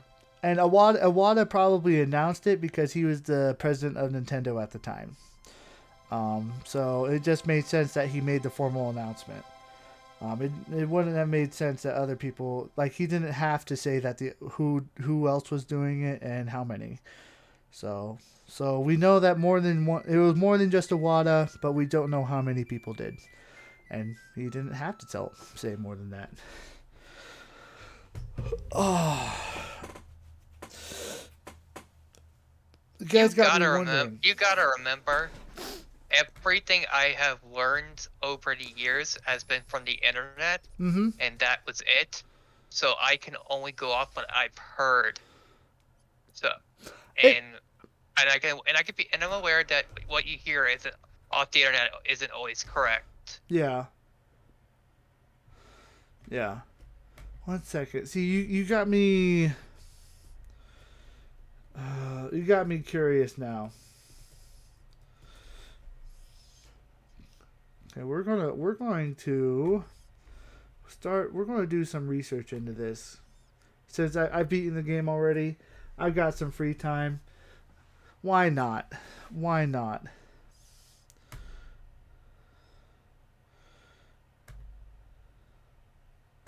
Ta-da! I'm Googling it. Do. This might not be what you guys want to do, but I am very curious.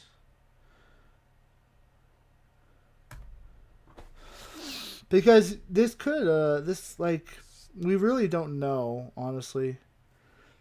I can probably share the video that I watched about the 4 development studios if I can find it. It was a while ago, though. Alright, so Oh, actually, let me move this there. There we go. Ta-da! Oh wait, I have the video game in front. That doesn't make sense. There we go. All right. Same rules whenever I'm doing this. I don't actually. All right. So where would be the best way to find? What's not? We don't want sales. What's the question? What's the right question? Nintendo. Um. Oh, what's the market share? Let's do market share. Market share is a good one. If you guys want to know what market share is, in essence, how much you control the market. So, no way. No way. This is not good. There's no way Nintendo has that. What?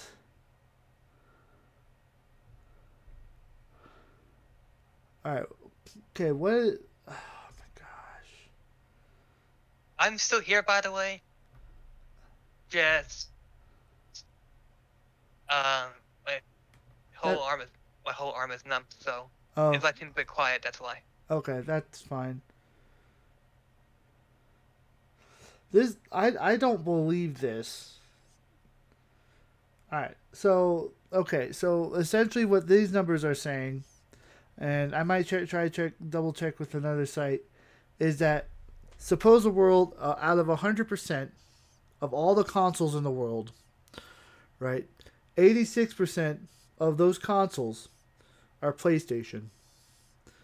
Almost 14% are Xbox. And Nintendo has less than 1%. I don't know if I believe that. Why is it like that? Okay, let's do all platforms. So that's just with the big 3. Okay, this is the computer ones. Androids. Oh, what the freak?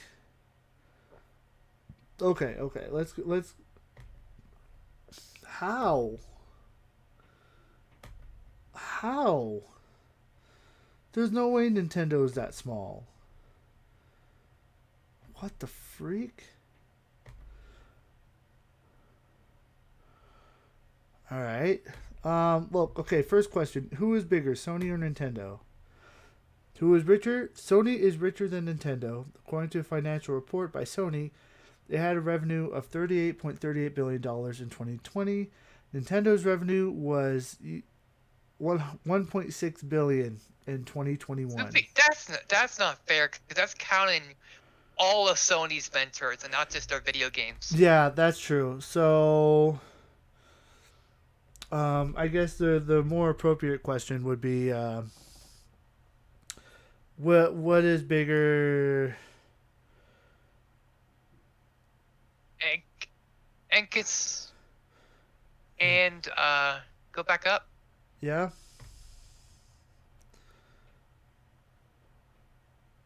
And considering Nintendo has half that, considering that Sony's counting Sony's TVs and everything, yeah. considering it's counting on that, half is actually pretty good. Let's well.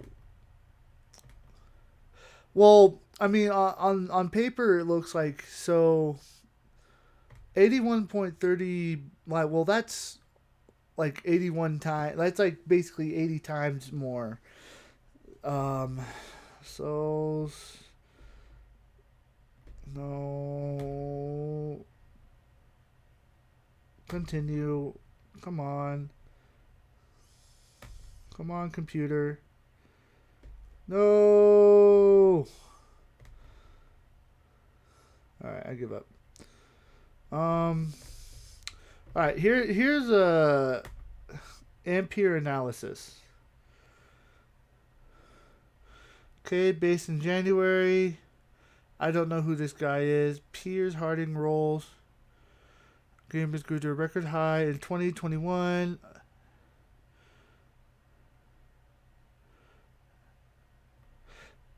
So okay, so basically the card. One thing So I will, one thing I have to say is Nintendo's obviously makes less money than Microsoft and Sony because Sony basically controls the technology industry in general, yeah, and Microsoft controls the computer market basically. yeah.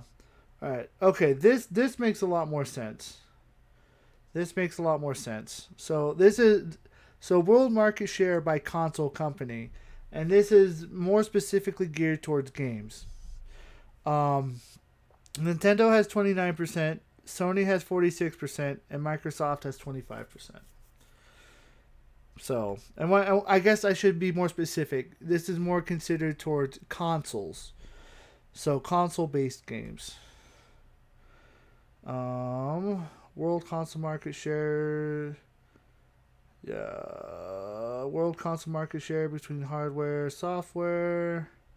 Yeah, they're basically the same. Digital games keep going up. That's interesting. I kind of figured. Okay. Yeah, so that looks more realistic because it's true. So that other one was probably basing it just off of flat sales numbers. This one is I'm gonna assume is the more correct one. All right, what's the next question that is important? Uh, Is Pichu the best boy? is Pichu the best boy? Is Pichu the best boiled egg? Hey, look, there's an entire first thing, ukulele Pichu's best boy. All right. Anyway, um, Nintendo. What do I want? Now you can now every time you go on your computer and you search something, you can see the search option suggested by Art from now on. Ooh, there we go. Oh, analysis, business analysis. Let's do that.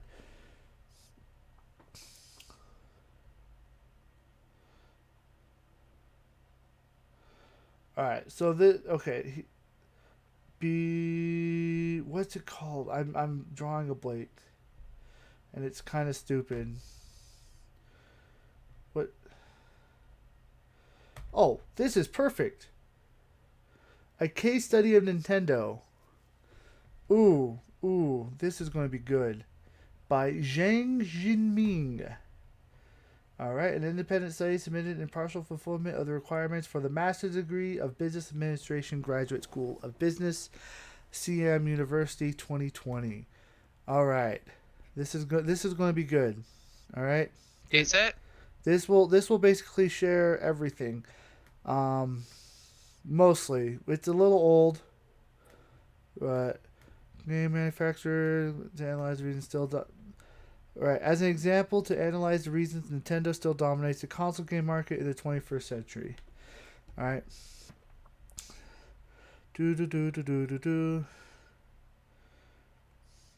All right, illustrate urgency and necessity of Nintendo's reform. User data analysis. Boston Matrix point out the mobile game industry is one of the most attractive industries.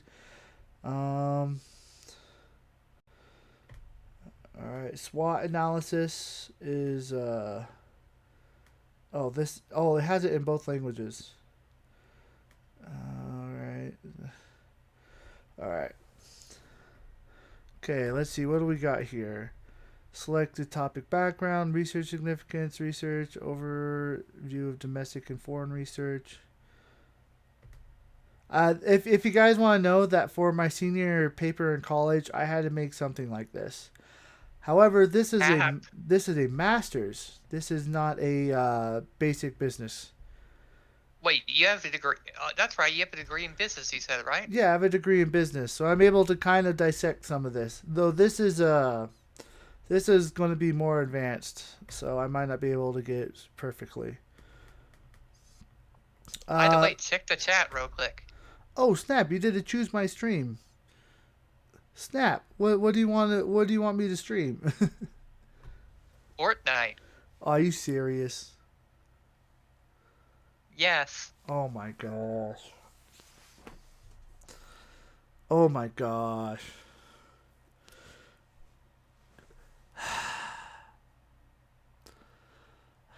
Not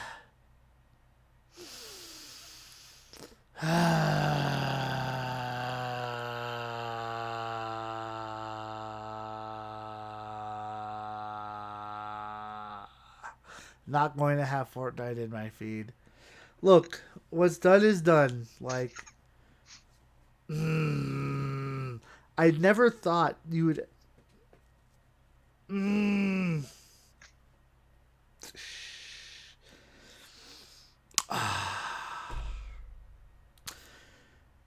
I can't say no. I don't have a good excuse not to. It's on Switch. It's on PS4. It's free. Like, I can't make an excuse not. The only reason I have is I don't want to play it. But I've done games I haven't wanted to play. So I'll probably do it next stream, which funny enough will be Thursday instead of Wednesday instead of tomorrow. So sheesh. Sheesh. Okay, this is history. Oh, Blue Ocean strategy.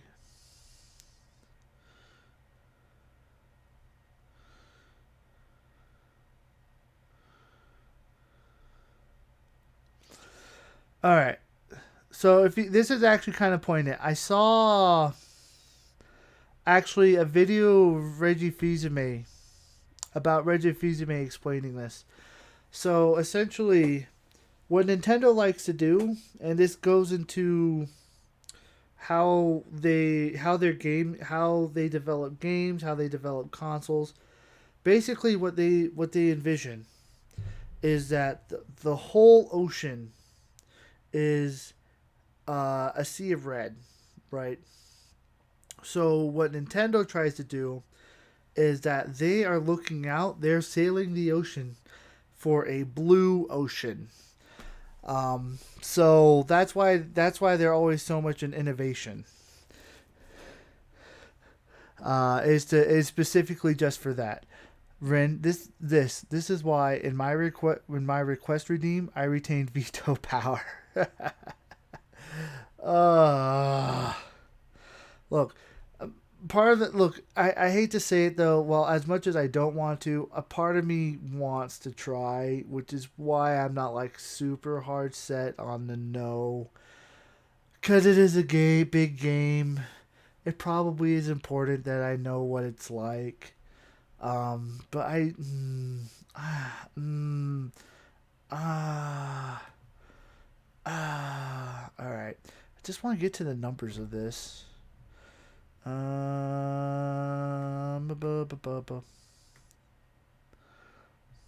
Chapter literature review.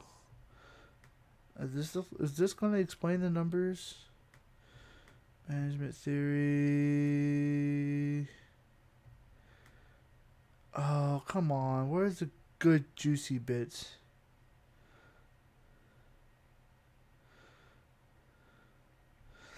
Oh, here's something that's somewhat interesting. Okay, so here's the blue ocean strategy theory. This is how they're going to find that blue ocean. All right, pros blue ocean strategy beyond industrial competition and create a new market. Yeah. So instead of actually competing with everyone, they're just going to create their own market, and that's how they've been able to stay in the game. Um, so they're trying to create something brand new. Different from the rest strategy, the implementation requires two main points. L is looking for potential demand in traditional industry markets. Oh, that's one. I don't know why it's one. Two, to produce low-cost products or services with its own unique characteristics. So basically, they're not getting rid of their original like what's popular, but they also want it to be low cost. The Recipe strategy has the following characteristics, which include differentiation or low cost strategy. Two, integration of corporate behavior. And to be fair, it only goes into your feed if you actually watch it.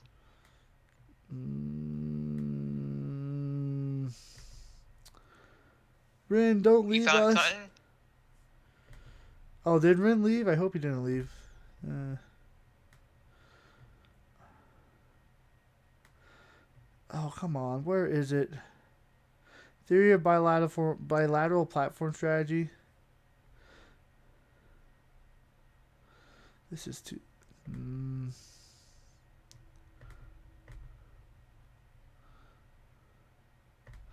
So they're trying they're.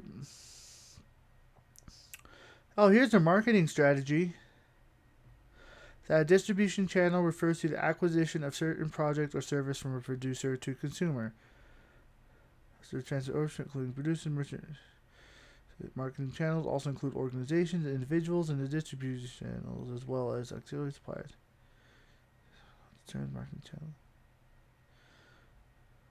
Distribution includes 6 processes: saving, process management, negotiation, process management, and products. All right, saving, process management, negotiation, process management, and products. Okay, I know this is boring, but it will come together.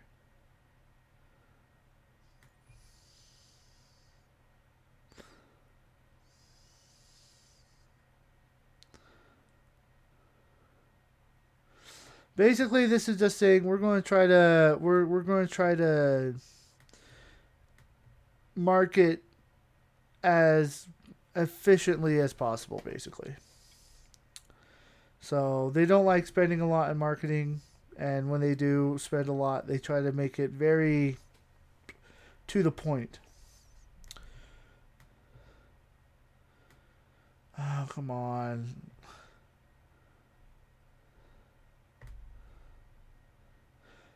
Porter's 5 force model. Okay, so here's something interesting. Okay, so this is says Porter 5 forces analysis attraction to target markets. Okay, so what are the 5 forces? Basically, he's using a system to say, um, what are so how is the competition against Nintendo? How is it able to get supplies? What's the competition towards supplies? What's the competition for consumers? The threat of competitors, that's low. That's interesting. And the threat of alternatives, meaning someone else can do what they're doing. So they are in a very competitive market. Basically, someone can undercut them at any point. Um, First, the threat of new entrants is low. That's true. Like, just look at Stadia. Just look at Ouya. It's really hard to get into the console market, because you just have to. And I think Amazon had one called Luna that failed pretty hard. Um, Did you know Stadia is officially dead now? yeah, yeah. It's like I officially dead. It's gone. yeah. They refunded everyone though, but I think what was worse is that they just kind of ended it overnight. They didn't even send an email. They're just kind of like, okay, we're done. The supplier that is the technology has a high bargaining power.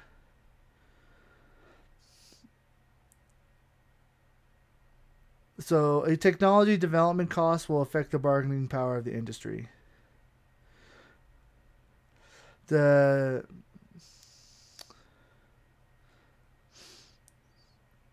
So basically what this is saying is that like the people who make the consoles, they have more power to set the price than Nintendo or Sony does. Um, because of how competitive the market is for those products. So just look at computer chips, right? When there's a computer chip shortage, what is Nintendo going to do? They kind of have to suffer through it. I mean, just look at PlayStation. They actually increased the price of their console by $50. While that's not entirely the fault of the computer chip shortage. I mean, it hurts. Bargaining power is limited. So basically, end consumer of the game cares about the price. It's difficult to determine the price because most brands are successful in making product differentiation by technology manipulated. So basically, this is saying that it's actually a little bit more interesting than I thought. He's saying that it's hard to actually determine a specific price because there's so much technology differentiation, that it's hard to tell the difference. But because of that, it also doesn't actually hit them that much because it's too random. Threat of alternatives is hide. So basically, like, that's just flat out competition. Um, so yeah, buyers can basically play what game they want, not have to play Nintendo games.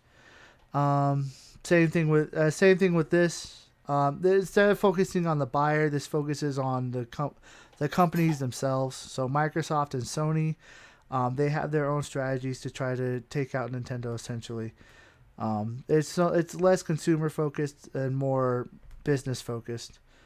Kind of have to think on both ends. Use SWOT analysis. I remember doing the SWOT analysis. Ha ha ha ha ha. The strengths, weaknesses, opportunities, and threats. Strengths, international brand image. We talked about that. It's their IP. Excellent R&D team. I didn't know about that. Compatible with previous Nintendo games. That's interesting. There are well-known games as the IP again. Fandom is huge. Mature technology. That's actually one that we never really talk about. Nintendo, because of their outlandish ideas, they actually have a very unique system that they don't really capitalize on. Motion control. Like uh, Xbox and Sony's motion control are actually fairly weak in comparison to Nintendo's. Just no one likes to use them. Weaknesses. It is difficult to enter the market of a young male. That's true. So if you're a kid who's playing Fortnite, ironically, the entire time, it's hard. It's getting harder and harder to get younger players to be Nintendo fans, which is another reason why the Mario movie is going to be great. Uh, Players or older players and male players focus on action games. There's some truth to that. There's some truth to that. I've actually gotten a debate once. So think about this. Nintendo tries to market itself as a family-friendly system. But here's the thing. Being a family-friendly system means you can't have, or you have to limit hard the type of graphic material. And so when you have games like... Nintendo's eShop doesn't. Yeah, Nintendo's eShop is a different game. I don't know if it's going to mention that. But again, so imagine like Call of Duty or Resident Evil. Um, yeah, those are not so family friendly. So Nintendo probably tries to stray away from there. You know what's funny? There was a game that Steam wanted to give an adult rating and put it in their adult section, and the developers didn't want that, so so Steam rejected it, and Nintendo took the same game, right, as a mature game and posted it on their, agreed that it was a mature game and posted it on their eShop. A funny Wow. story. So Steam said it was to have to be an adult game. Nintendo didn't. That's interesting. I kind of want to know what happened there because it seems like it's almost like a bot system to try to get games onto their eShop. Um, yeah, interesting, huh? All right. Wait, Wii U sales are not as good as expected. No other special game stands out. Wait, this was made in 2020?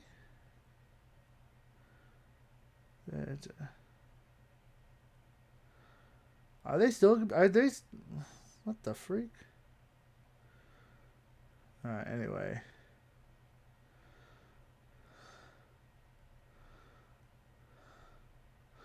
All right. But anyway, Wii U sales are not as good as expected. No other special game stands out. Um, there's some kind of truth to this.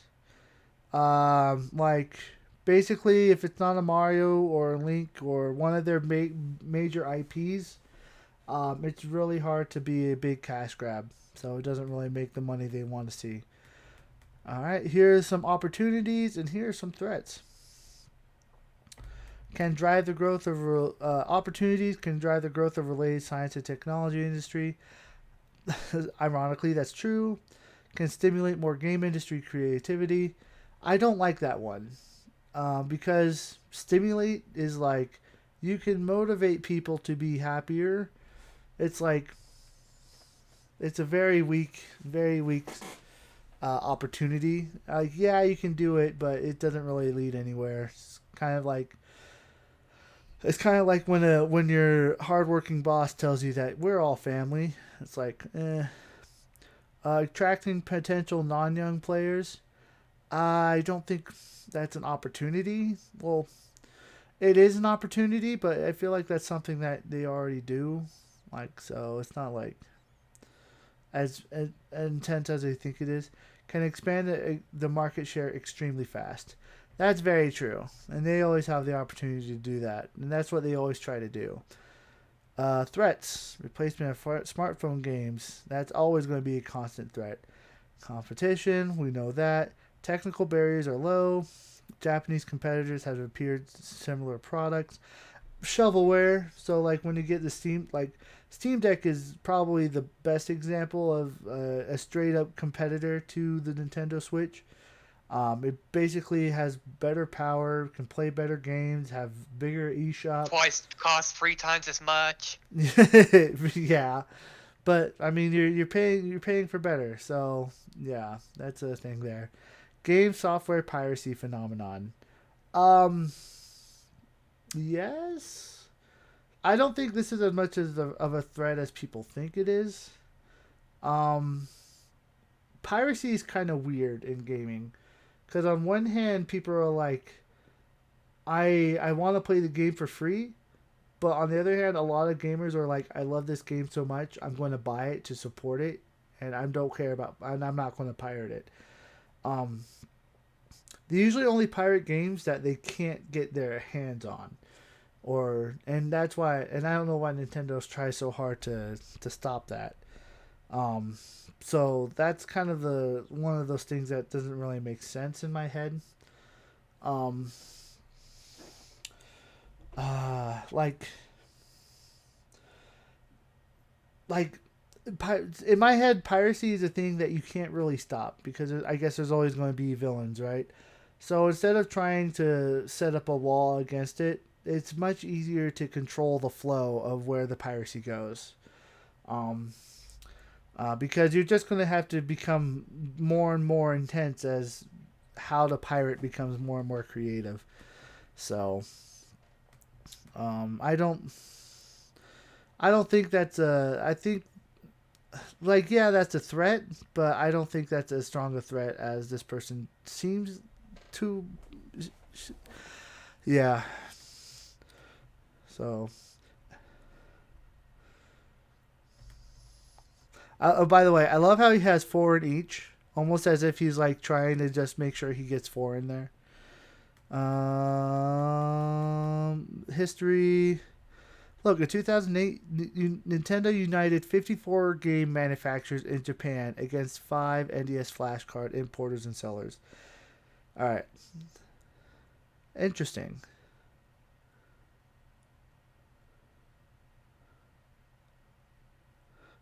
Look, I'm talking about about piracy, but look, all the Nintendo and 54 game manufacturers actually filed a lawsuit against these companies about illegal copy game software. So they got in trouble because those companies were distributing pirated games. Huh. I was just kind of proven wrong there.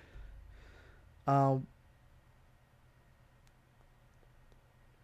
wow, this caused Nintendo to suffer heavy losses. Wait, did they win or lose?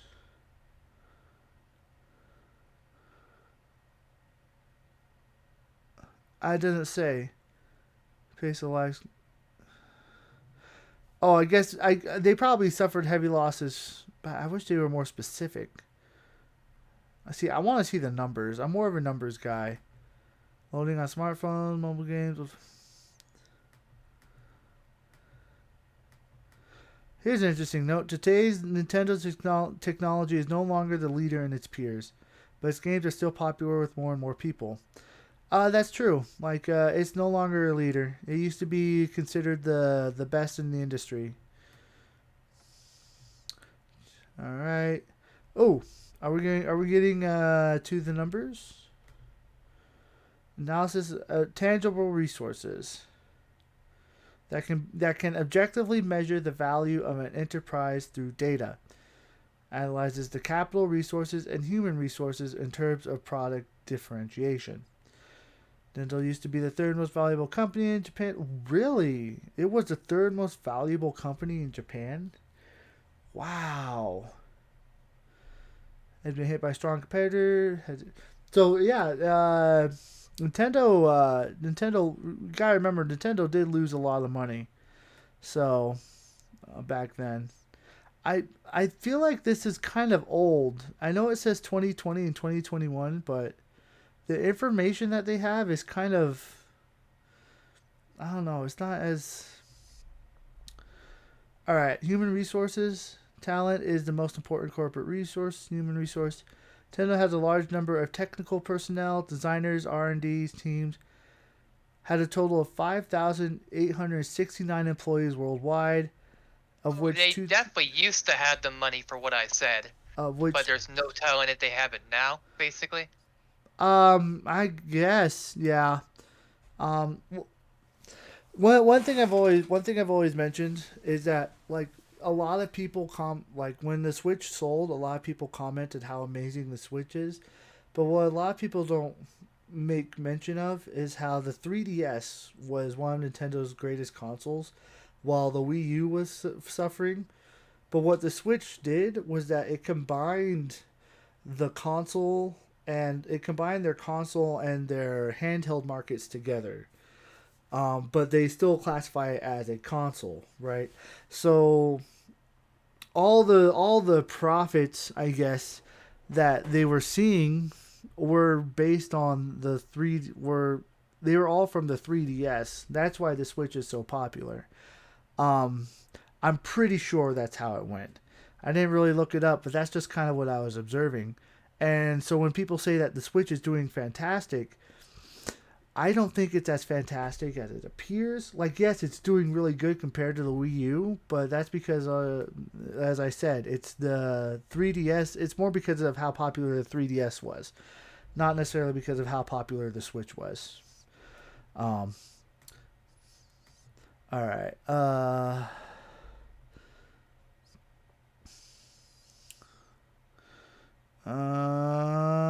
We're getting close.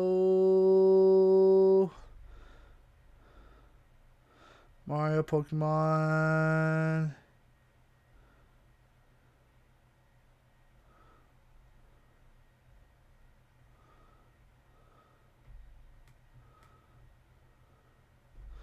Here, Switch integrates the software resources and hardware features of the home entertainment host Wii U and the handheld multimedia interactive system 3DS. See, it combined those two together.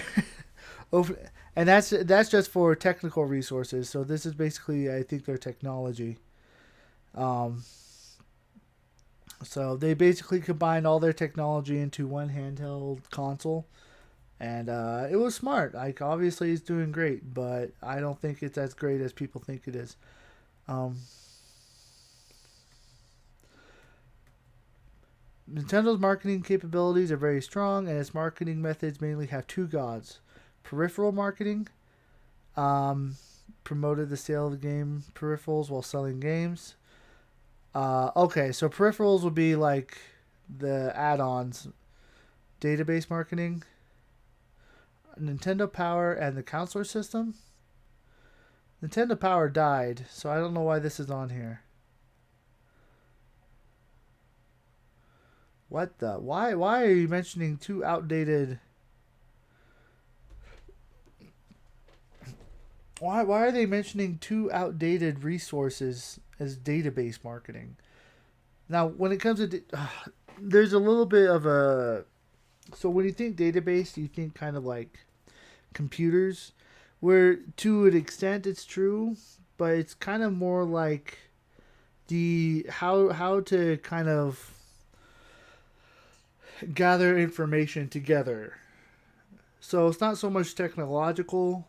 So like when he says like you have a telephone service that can provide customers with game skills, um, like that's not so much the fact that like there is a database in existence, but more of the fact that they're using a telephone service to contact customers to create a database. So slightly different. Through the royalty system, Nintendo can only strictly control the quality of games, but also combine Nintendo with major game factories. I don't think this guy is actually 100% correct. This is kind of annoying. Pilot plant. Yeah, ask you something. Yeah. Can you stream Fortnite under just chatting? Why? When you stream it? So for Ren, No. That I know you might feel bad for it, but if we're going to do it, we have to be open about it. There's no sense in hiding it.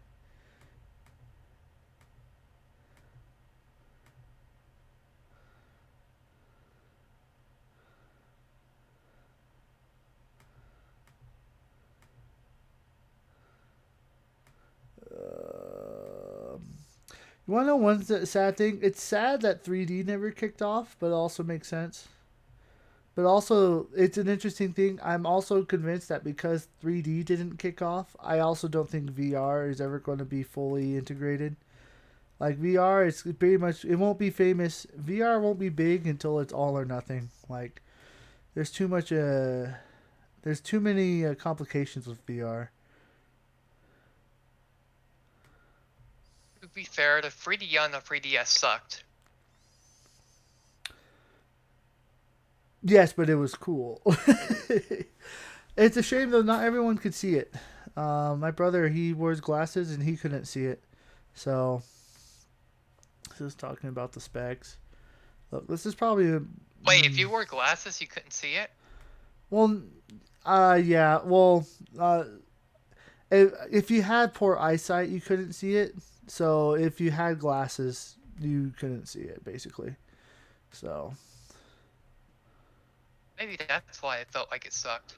yeah, yeah. And not only that is that even if you could see it, like it hurt your head after a while. So a lot of people turned it off. So, but it was cool. It was cool. Come on. Where's the? It was so unpopular, in fact, that they made a 2DS and it sold better. Basically, I think that's a little unfair. The 3D features were really expensive in there, so they were able to literally chop the price in half with the 2DS. So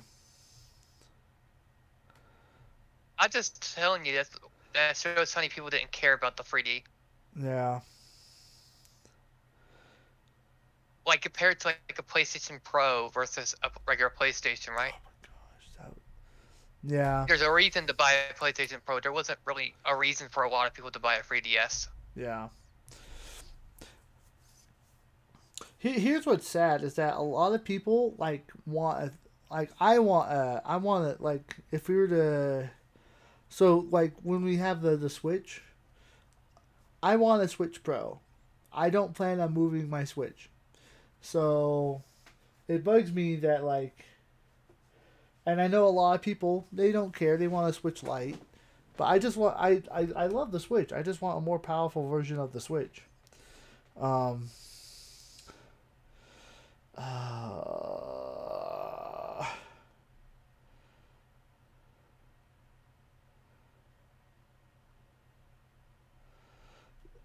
I'm sad because that did not show what I wanted it to. Um, mission statement. Oh no. Oh wait. If I go to Nintendo, actually, if I go, yes.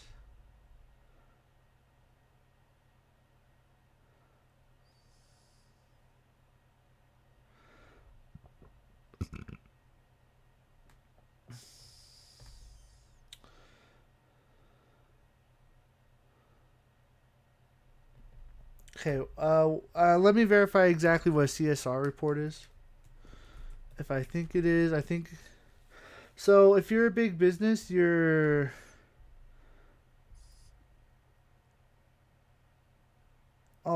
this is different than what I was thinking of. So the CSR report is what you feel like you're doing to the environment. Oh, that's interesting. Huh. Um, Directors, company, business report. I just.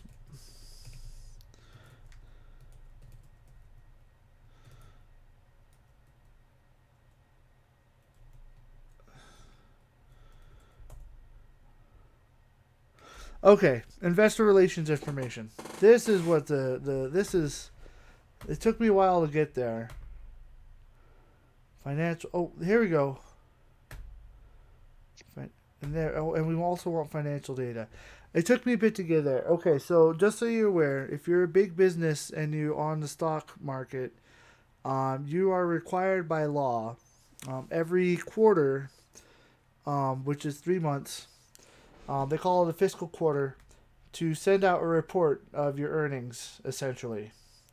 So we can actually look at all of their monthly. We can actually look at all the earnings in the past 3 months, and then normally what they'll do, usually in the either the first quarter, quarters can change depending on the business, but here it looks like their yearly is in May.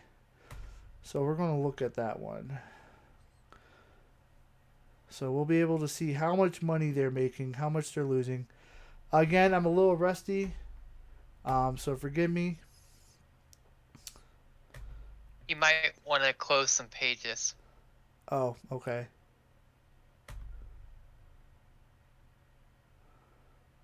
What's this one? Okay. All right. All right. So which one is this one? All right. Oh, this is the 3 month one. We want the fiscal year. All right. Okay. Um. Oh man, it's all in yen. I don't know what yen means. Oh. All right. Okay. So if you want to know, if you want a simplified answer, you see this, the 3 point. If it's in parentheses, that actually means that they lost a little bit of money. That they lost money. Um, so year ended March 20. So they made a 34.4% profit in 2021, but then they lost 3.6% in 2022. Let me verify. This is sales. This is operating profit, ordinary profit, and profit attributable to owners of parent. I'm not sure what that one means actually. Oops. Um, let's see. Yeah, so this last year they actually profit per share, ordinary profit on total assets, profit operating profit to net sales. And one interesting thing is that you can also set this up differently. Every business kind of has their own system, slightly of how to do it. Oh, all right. So let's look at assets. Again, I don't want to translate all this to dollars.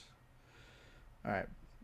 So for assets, Translate to dollars. no, I don't. I have to know the exchange rate, and I don't want to look up the exchange rate.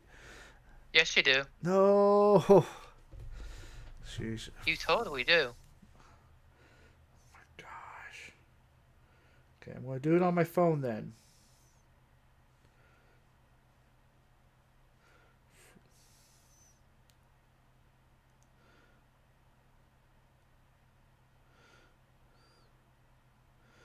Okay, so 68 cents to a dollar.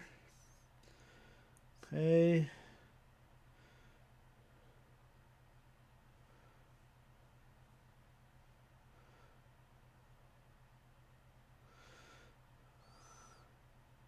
Okay, so a billion yen is roughly $6 million. All right, or $6.7 million. That's 1 billion yen. So if you have 1 million yen,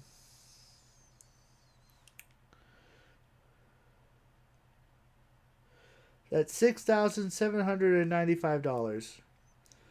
So let's be more specific. This is their sales. It's mostly just gonna see the increase. Okay, $10,874, which means that this is probably is going to be like 11.2, 11.3. All right, so when it comes to sales, they went up roughly $12,000, and then they lost. Uh, what's the difference there? 3.6. They lost 3.6. There you go. I'm not. Oh, and this is in millions, so I should probably add 6 zeros By at the the end. way, your category is still Majora's Mask, by the way. Is it still Majora's Mask? I should probably change it to just chatting. I'm probably going to end stream after this. I don't know why I'm so interested in this. It just brought up. It's probably not the most exciting thing for people, but I want to know now. So I'm already too invested. Return on equity. You streaming tomorrow? I won't be streaming tomorrow. I'll probably stream on Thursday. And I'm probably just going to do Thursday, the Fortnite, just to get rid of it. So, actually, no. Thursday, I might be doing a Celeste. Um, my brother and I, a different brother, we're going to try to Hex up. challenge each other in Celeste. So, Hex up. yeah.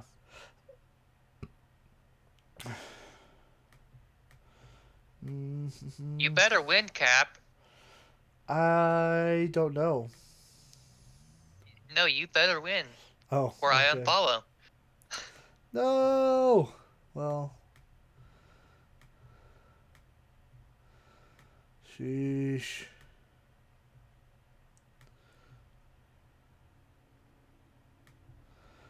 Alright, OLED and strong hardware cells and treason.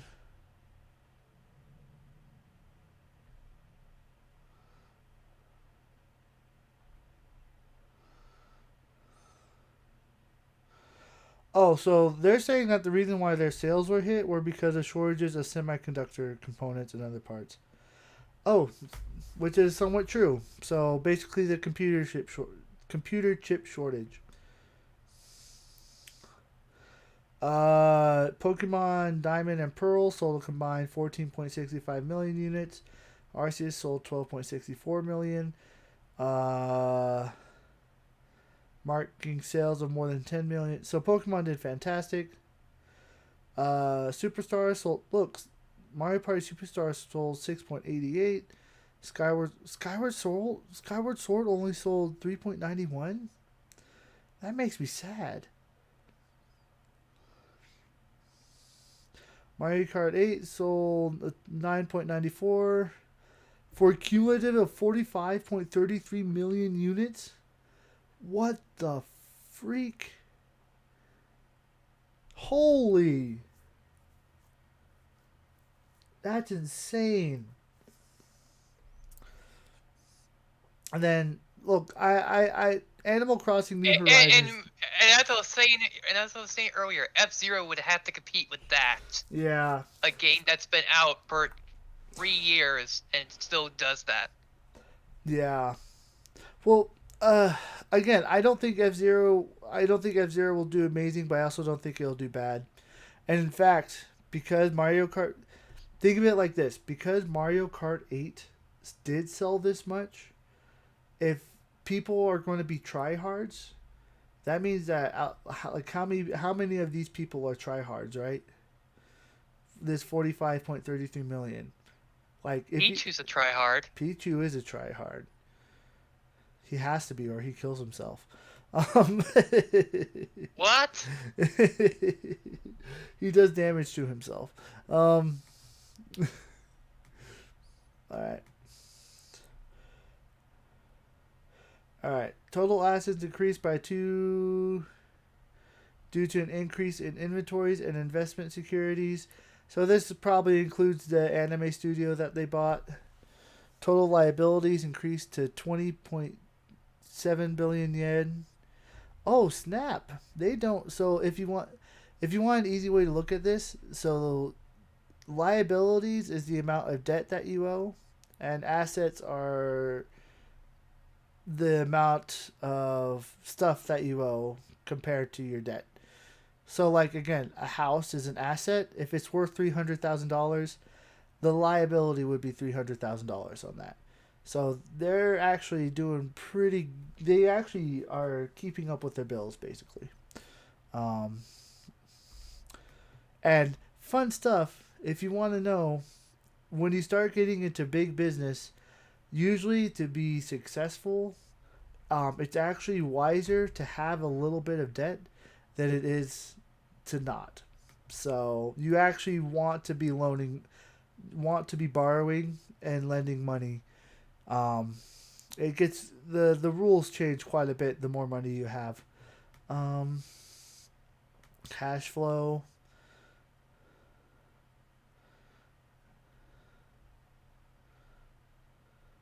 So yeah, they lost a little bit of money and compared from 2021 2022. But they I guess to be fair, they didn't lose money. It's more like they made less money than they did the year before. Um, because for some reason it said it showed sales, it didn't show revenue. I don't know why. Um, there were decreasing factors contributing to 674.3 billion yen. Um, I remember so 1 billion is $6 million. So $6.8 million. Oh my gosh. 6.8 times 674.4.3. Okay. All right, so basically it's $4.5 billion. 4.6 billion dollars of profit. Is that right? However, due to increasing factors such as increase in trade payables, so trading went up. Net cash resulted in an increase of 289.6 billion yen compared to an increase of 612.1 billion yen during the prior year. So if I change that number, so 2.89.6. So that's actually. Oh wait, I messed up the dot. 1 second. All right, so instead of what I said before, which I think was 6.6 billion dollars, it ended up being roughly $2 billion. Um, so they didn't hit their projections due to, I guess, an increase in trade payables, and so payables is basically like, it's basically what you're paying back on your liability. So like when I say the cost of trade went up. It could also be like their interest rates of trading goods went up. So there's a couple different, like it could be inflationary, it could be just interest rates. But whatever it is, it became more expensive to transport their goods. So they did not hit their projections, and because of that, they had less increase than they were expecting, which is bad. Just because you make a profit doesn't. If you don't hit what you're expecting, it can still hurt the company because, again, in big business, you don't rely on just the cash that you have. So suppose you have $5, right? If you have $5, oh, and us peons, when we have $5, we're like, oh, I have $5, I'm going to use it instantly. When you're a big business, you're like, oh, I have this $5, I'm going to use this $5 to buy something in the future, right? But here's the thing: is that if you're expecting to buy something in the future with that $5, but instead you get $3, well, you have to somehow make up the difference.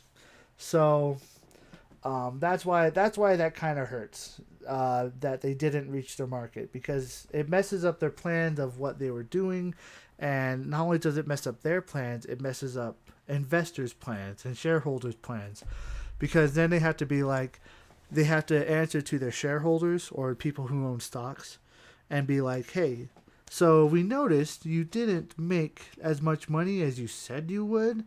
What are you going to do? What changes are you going to do? Are we going to get our money back? So it can actually, it can mess things up quite a bit. Even if you make a profit, if you don't hit the profit you expect to make, it can actually still hurt you. Um, Thus is how big business works. Um, Net cash provided by used in financing activities. So yeah, this is kind of the proof of it right here. So this is what they're doing in financing. Financing is investing. So the ability to invest, like so, either in stocks or in projects, decreased by uh, so they so decreased by 337 billion yen compared to 194.9 billion yen. I need to be a little bit more specific. So basically, when they get profit, it seems like they're divvying out their funds into like a pool, and this pool for this specific point is money they're going to use to invest in projects.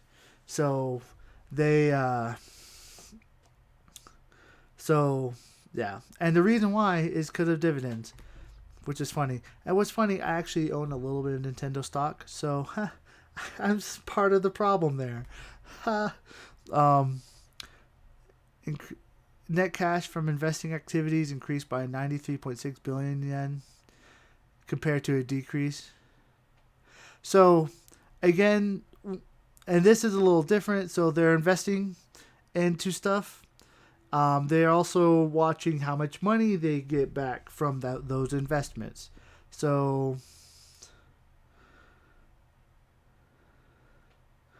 they actually got 93.6 billion yen from their investments, but the year before, in 2021, at the end of 2021, they actually lost 136.5 billion.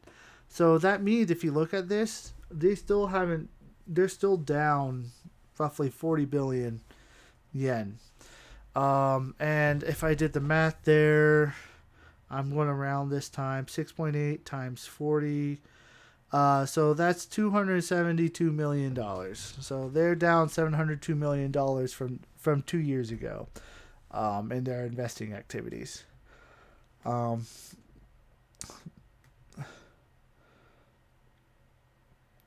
all right, so this is their game plan for the year for 2023.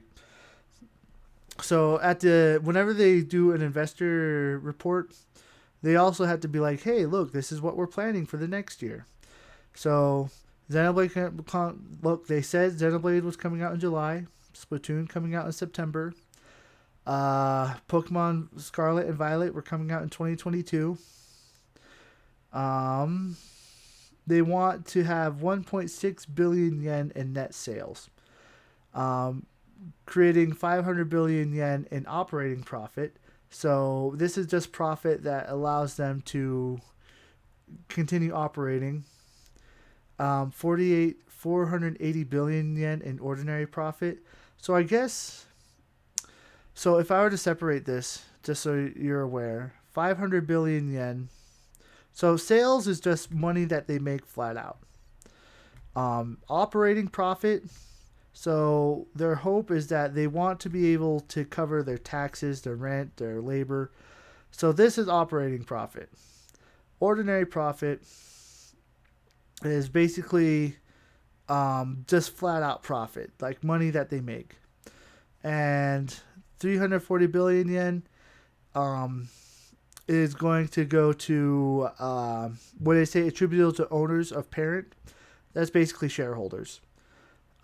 So they have that divvied out. So 1600. So 1600 billion yen. So 6.8 times 1600. Um. Oh, that's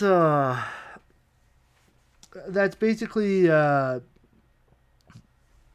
it's basically a billion $80 million. Um, and so yeah, yeah. Um, they're still struggling with COVID, and yes, that will affect them. And they're working around that pretty well. COVID is dying slowly, or if it's not dying, it's at least it's here to stay to a point where you just kind of have to live with it, which is kind of sad if you think about it. But um, I don't think you guys care about the dividend part. I kind of do, but retained earnings. All right. All right. Okay. So this is the account statement or balance sheet. Oh, this is the balance sheet. Never mind. So this gives just a basic numerical version of their assets to liabilities, right?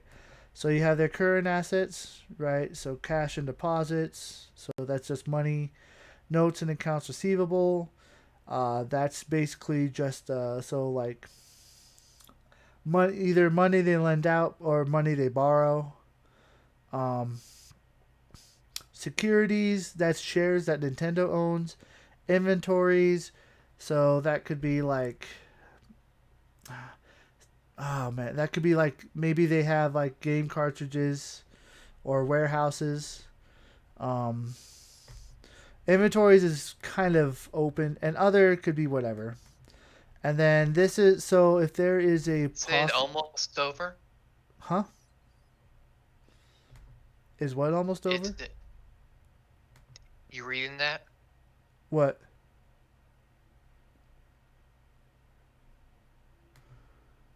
Wait, can you repeat that? I missed that. What? Is it almost over? What? You reading that? I think so. I don't know how many It just pages. seems kind of long. It's 15 pages. Look, this is the world of business, my friend. It's a lot of reading. This is the world of. This is like when you start getting into higher levels, right? It is actually just a lot of reading, a lot of numbers. It's kind of boring. It's very mental. So I don't know I what to say. But now that I'm at this point, I can kind of just go down bullet point by bullet point. It'll go a lot quicker. Um, Non-current assets. So these are your long-term assets. So this would be like a house. These are things that you can't get rid of in a year or two. So house, like major equipment, machinery, land. Like you're not gonna that you'll get rid of that in like 20 years or so. I find it interesting though that software and other is also a non-current asset, but I guess in a way it makes sense because like suppose it's like VPN, right? So if you're a major company and you want to use a VPN, you're going to ask for a contract. It'll be a continual contract for a specified time. So investment securities, retirement benefit asset. These are kind of so like insurance companies, deferred taxes. Um, yeah. Next page. Welcome to the land of business, guys. Is it exciting? no. Liabilities. No? What? Why? All right. It So may it gives me a headache. it's a lot to take in, isn't it?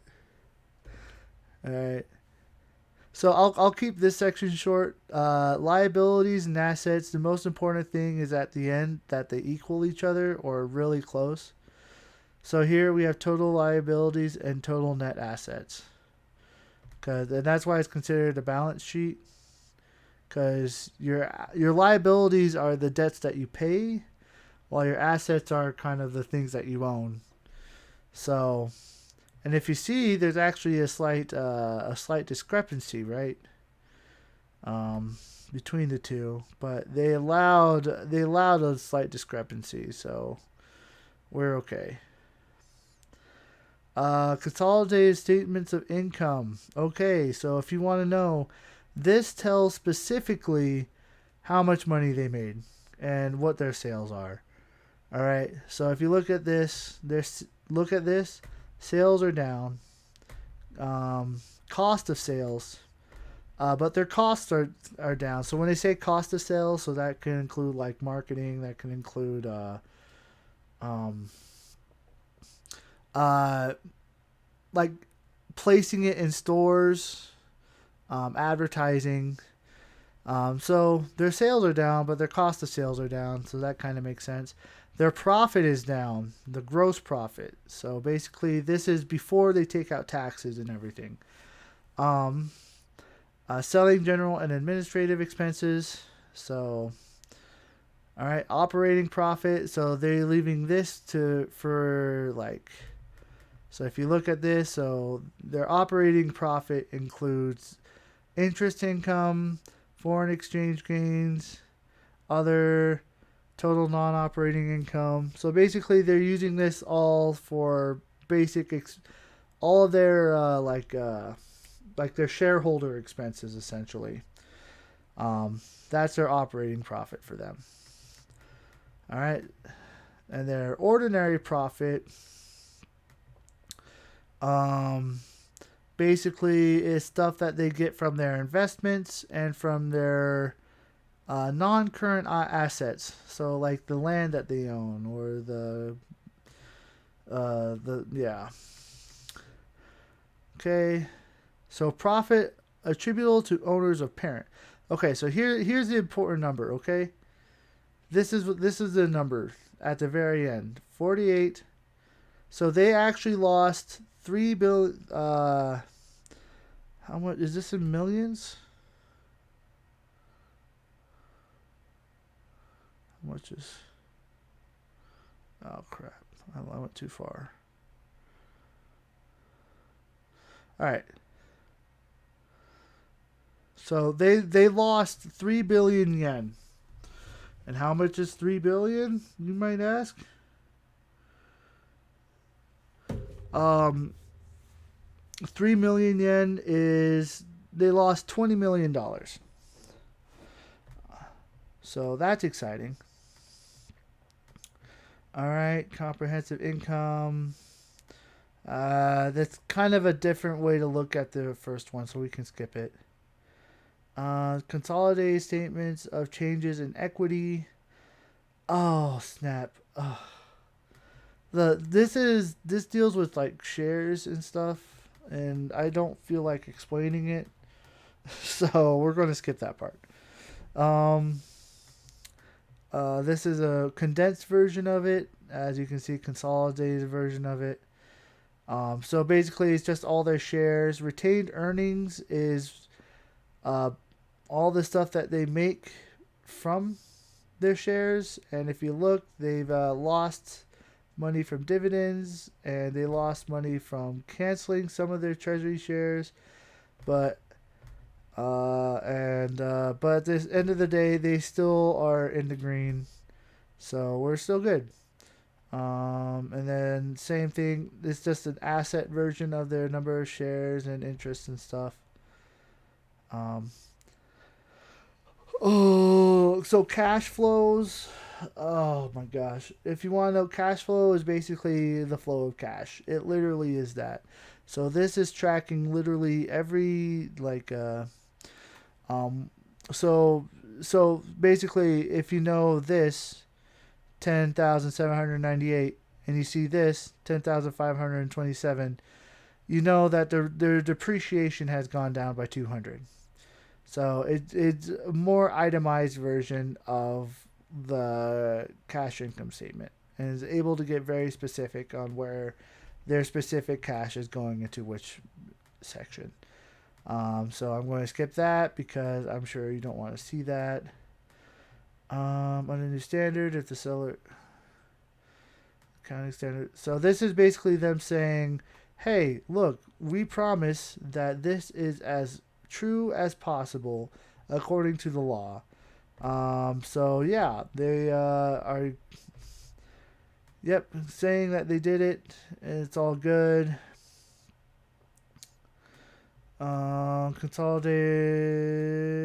Consolidated. Yep. So it's interesting that they own more assets than liabilities, but then at the same time they lost some money.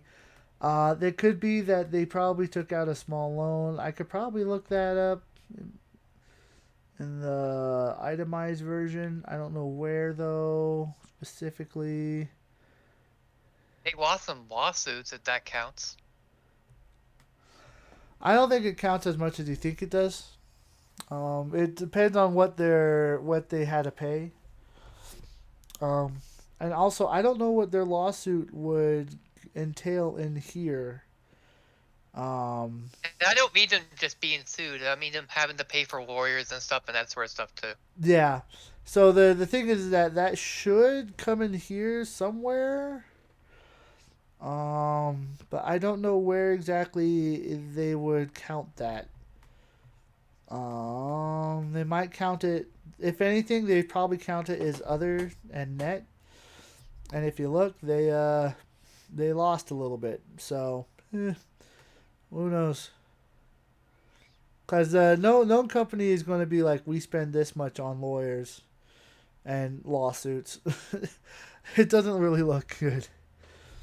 A stock split.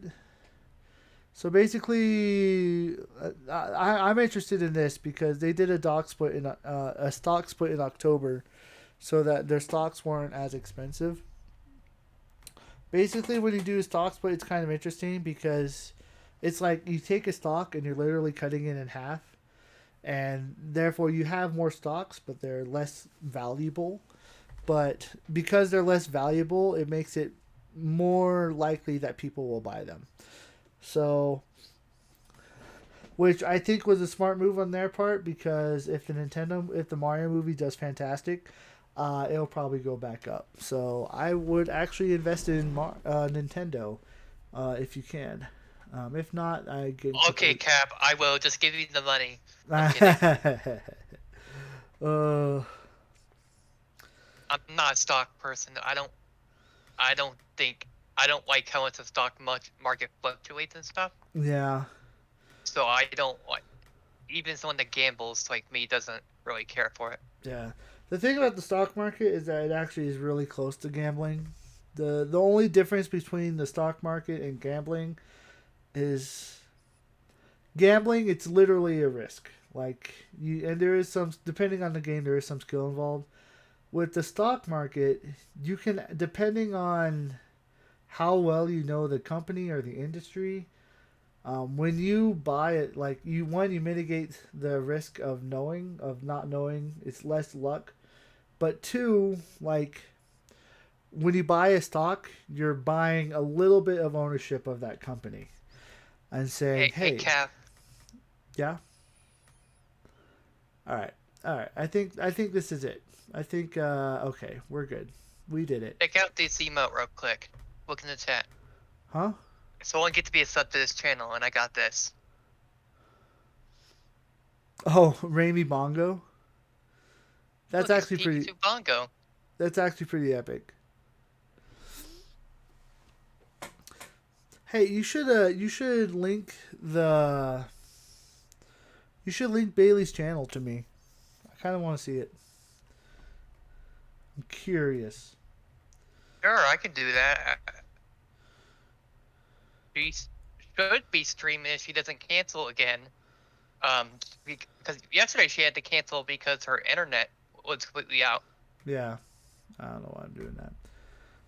All right. But Yeah. I'll link her channel to you. But she Okay. should stream today about 9 if you're still up for some reason. Yeah. 9 Central. Yeah. It starts a little later than that, but that's around when it starts. I might actually be up at that time.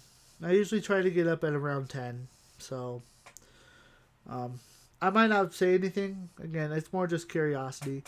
You've talked so much about her that I've been like, who is this Bailey person? So, my interest has been piqued. Okay. Yeah.